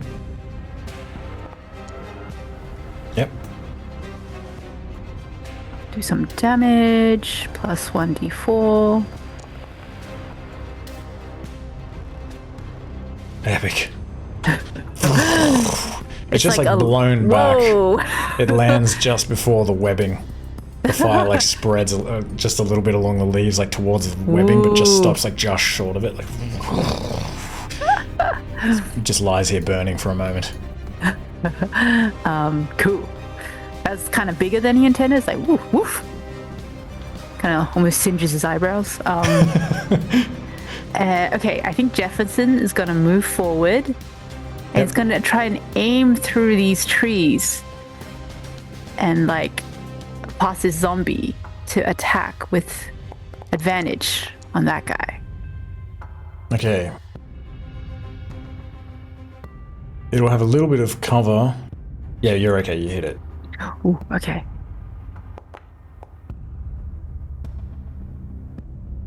Okay.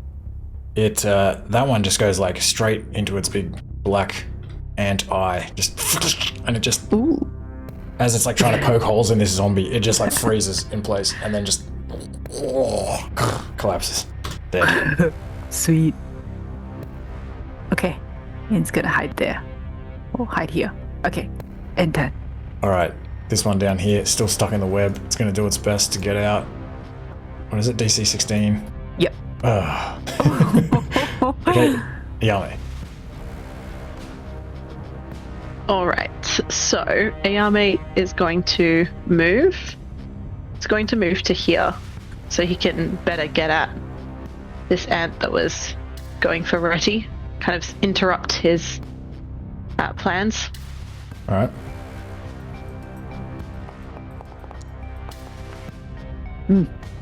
That's a hit.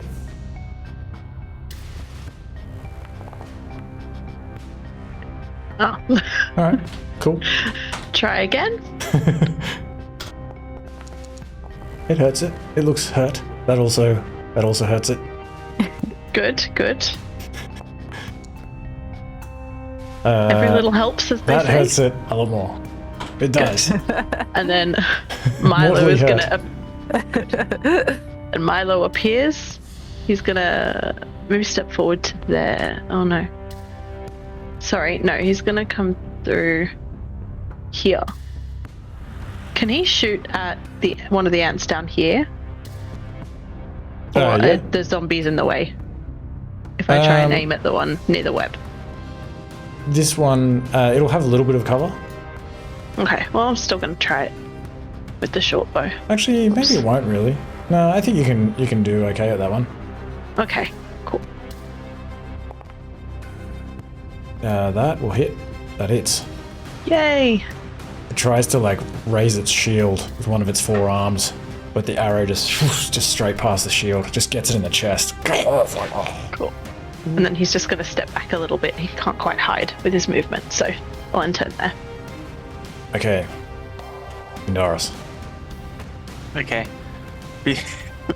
Vidar is just going to move, so I'll just take off the invisibility. Yep. It's going to move one. In that position, he's going to strike at that ant and invoke a grudge on it as well at the same time. Okay. I Attack. need a grudge condition. Yeah. Yeah, I'll make one. Ah, damn. Oh, That, it doesn't damage it. it doesn't damage it. It's a magical weapon. Oh. But yeah, you don't even miss it. The ant insectoid just like steps to the side. And you can tell that this insectoid is more skilled in combat than its allies. Okay. And I'll use my second attack as well. Okay. Also, with the grudge. Ooh. Nice. That hits her. Yep, damage. Now, with the damage, I've got the divine favor, and I'm also going. Oh no, I'll do that one first. That's a different attack. Okay. 9. That's 9. And then he'll like to follow up with the pommel of his spear Alright. for the Polar Master. She sort of stares up at you like, trying to like ready herself to parry another blow with a rapier. You come around at her from the side, crack her in the head. Yeah. That hits. Cool. Okay, another 9. She nearly like falls back over into the web, and she's looking dazed, shaking her head.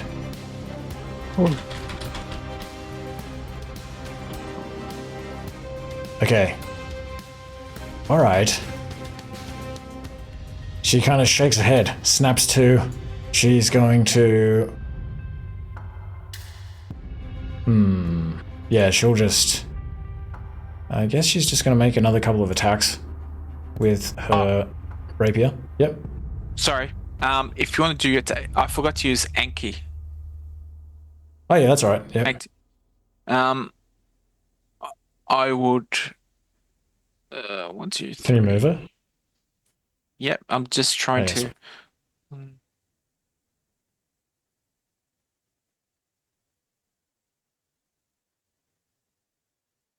That's 6. And attack the one that Vindaris was previously attacking with a short crossbow. If that's Okay. possible. It'll be difficult for her to attack it from there, but she can try. Yeah. I was just trying to determine between both of them, but they're both the same. Oh yeah. See how she goes. Yeah, that's a miss. No worries. Just hits Thanks. that tree. Okay. She looks over at this insectoid to her right and kind of like says something. Actually, if somebody's wearing the pendant, Yep. she's like, alert the nest, run! Oh, no. And then she will Stop make a couple of attacks. Actually, will she make a couple of attacks? Yes, she's going to try to kind of hold off this big Macedonian while this ally like runs. So she will, make a couple of swings with this rapier, or a couple of precise stabs. Misses. Misses. And I'm not able to communicate or translate that message, am I? On your turn, you can. Only on my turn, yeah. Cool. That's what I thought. Okay, after she does that, she's going to attempt to run. So Vindaris, you can have an op attack if you wish. I use my reaction with the pommel with my pole arm. Okay, she runs. Oh, shit.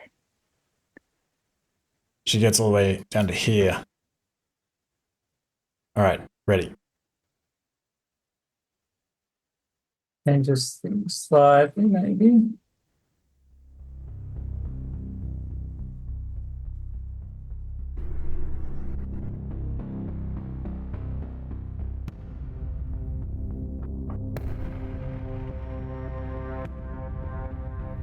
Where will cast plant go, I think? All right. You can like specify areas that are like free of the growth as well, I think. Yeah, I'm not sure how specific it is. Let's take a look. Well, it's a big radius.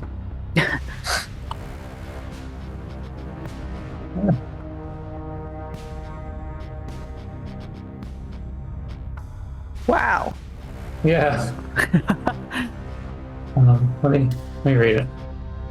You can exclude one or more areas of any size from being affected. So maybe if... how do we do this? Do you have access to the drawing tool? I don't think you do. I think I took it away long ago in a one-shot when people were like drawing all over the screen and shit.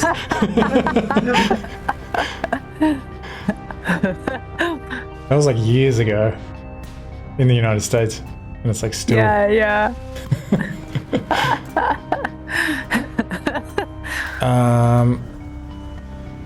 Trying to think how to do this. Actually, you can use the measure controls to draw. What we'll just do is I'll remove this one. We'll assume that it is everywhere. And then if you use the measure tool, so the ruler, the second down on the left, and then you can select that square there, and then you can just draw like Does it have to be a square? templates. No, you can do anything. Excellent.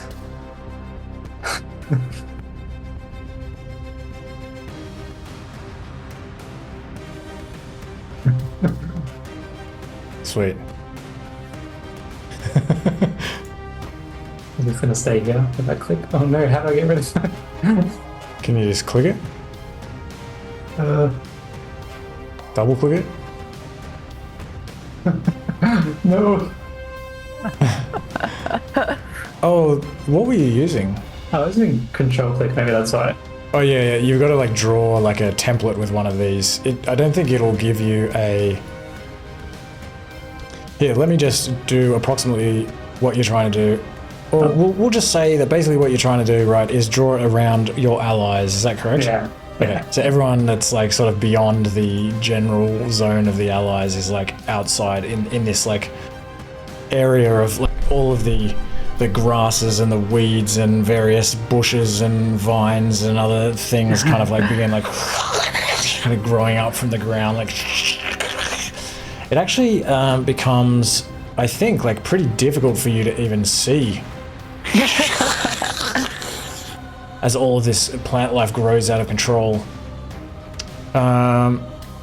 Yes, and these guys are pretty small as well, so I think actually the one that's running away, it sort of disappears. It's like covered by this. Like Oh no, that wasn't the plan.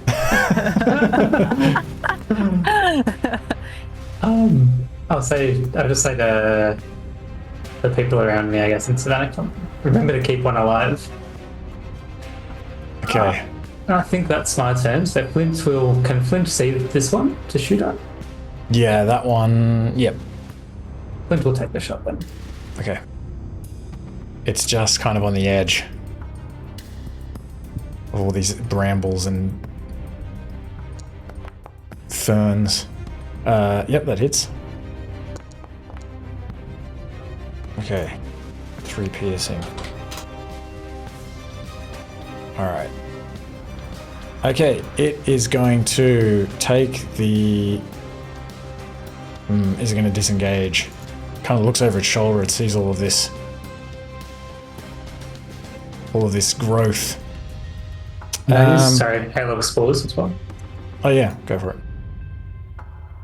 it. DC 16 con.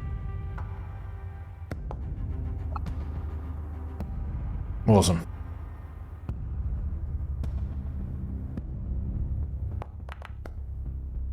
Okay, another 8. Okay. Yeah, it's going to disengage. And then, let me see. The hell is a quarter of 6? 1.5 or something? Quarter of 7? Point. I think it's like 1.5, right? Yep. Yeah. 6 is 1.5, yeah. So it can only move 1 meter. It's going to disengage and move 1 meter this way. Okay. This area now, I will draw it with. I'll draw it kind of around. You want it to kind of go like this, right? Like something like this. Pretty much just us, to be honest, but yeah. Is there anyone? That's just you, isn't it? Yeah. Yeah. Okay. What am I trying to do? I was thinking to like leave a path to them, but I thought of it too late.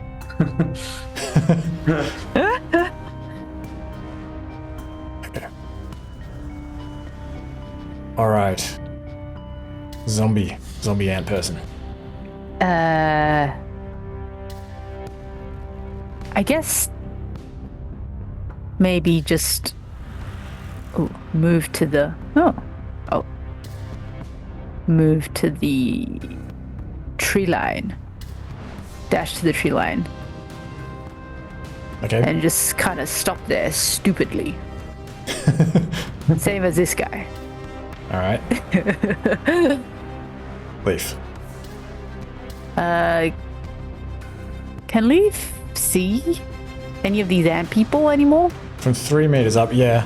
I mean, we'll say that, you know, like, I mean, I'm thinking because it's like slowing them down to a quarter of their movement. You know what I mean? Like, this isn't just like entangle or something, which is just kind of coming up at their legs. This shit is like now a fucking jungle.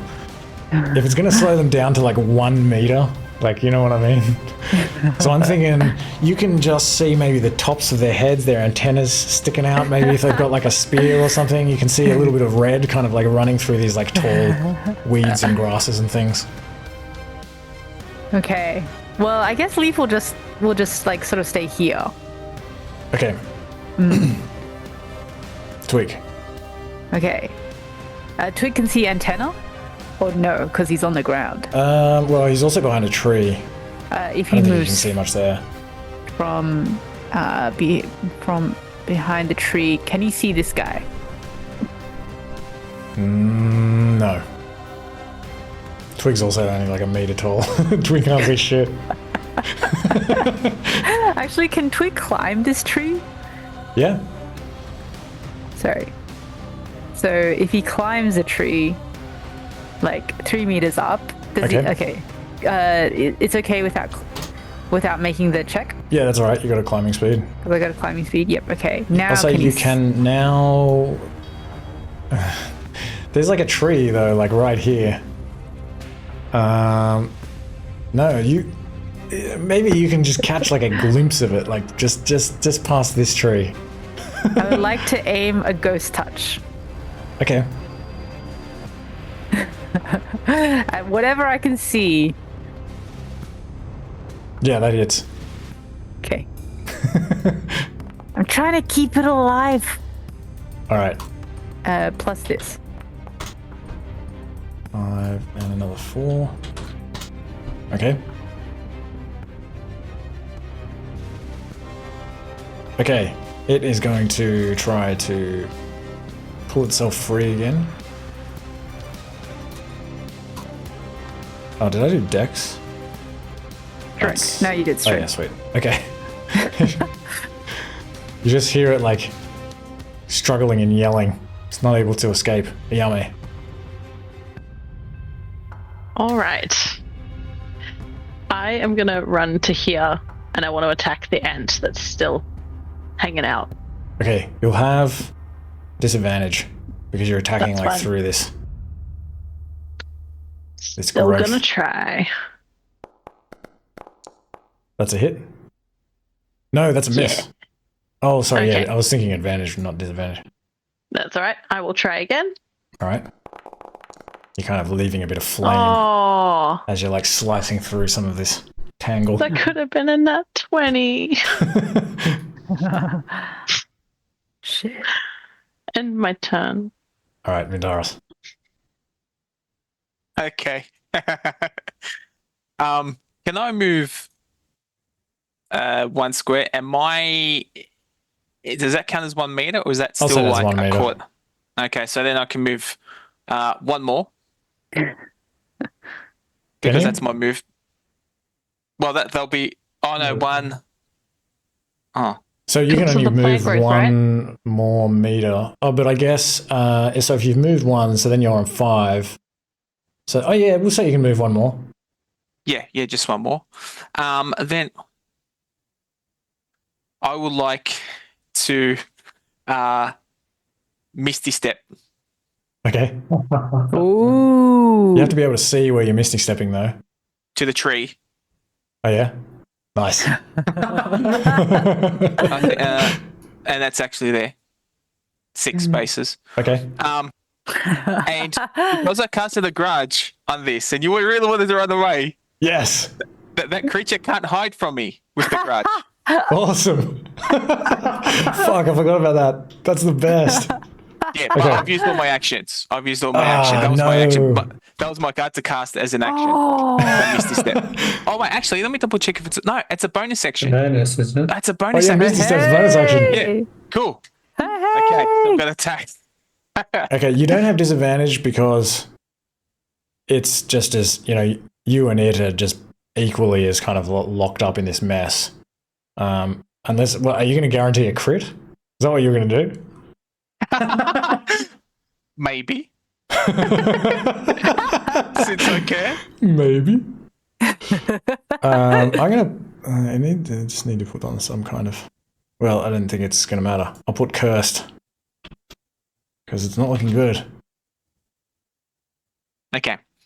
Now, because I cast Misty Step, that's a spell. I lose concentration on Divine Favor.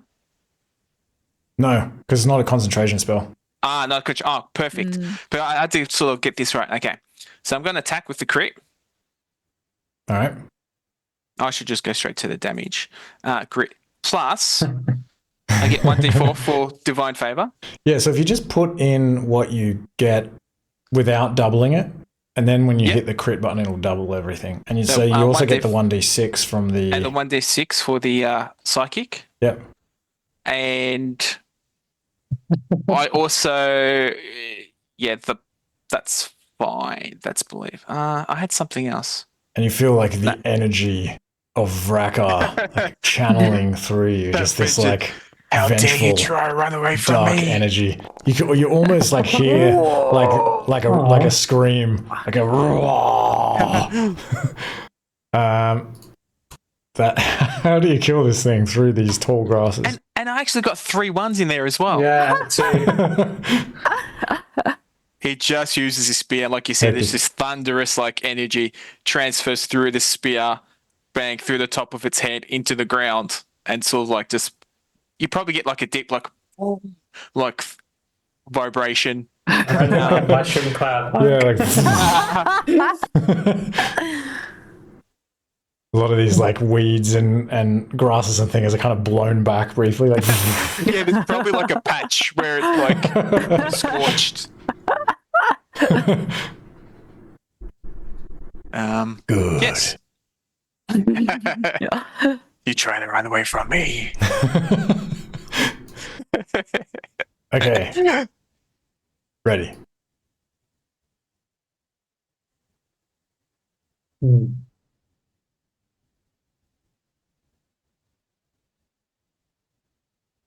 I think actually that with that,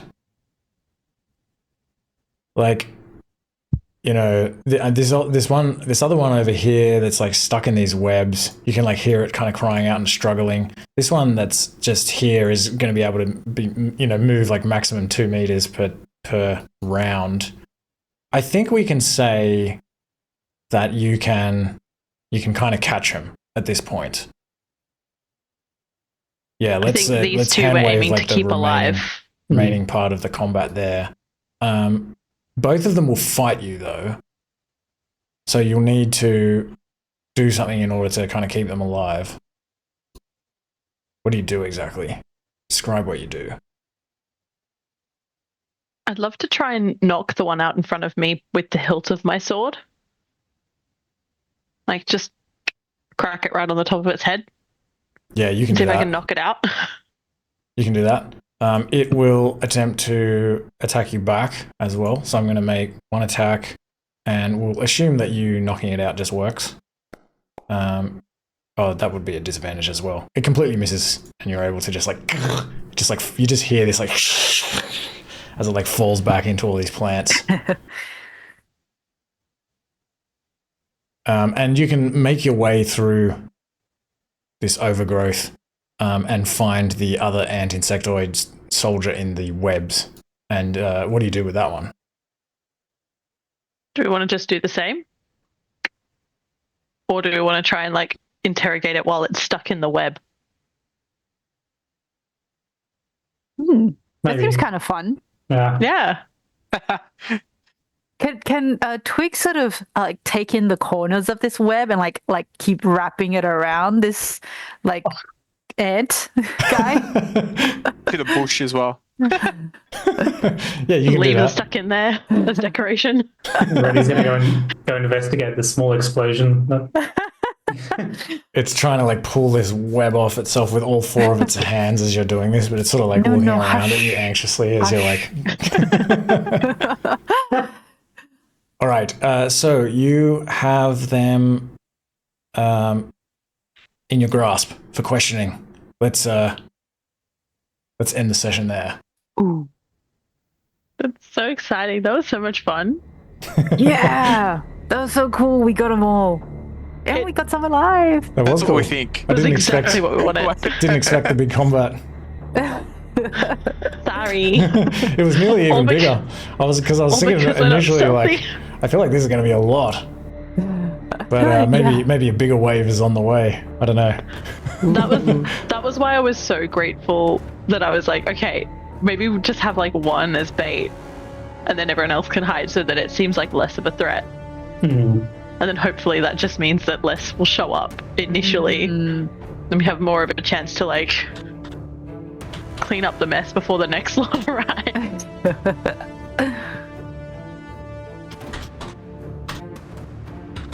All right.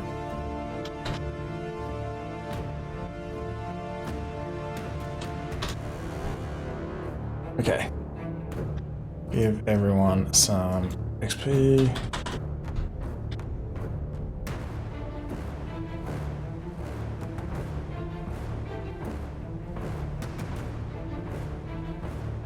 Yeah, you guys had some good ideas in that session. It was cool.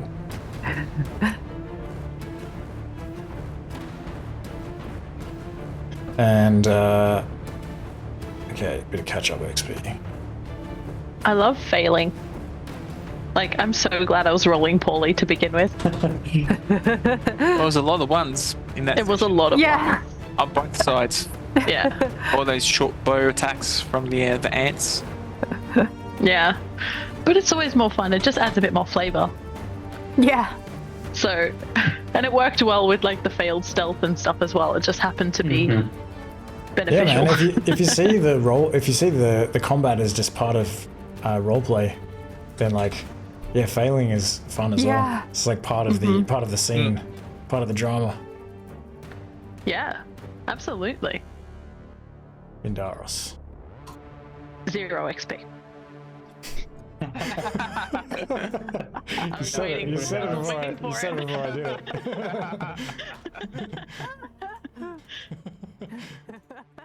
All right, that should work.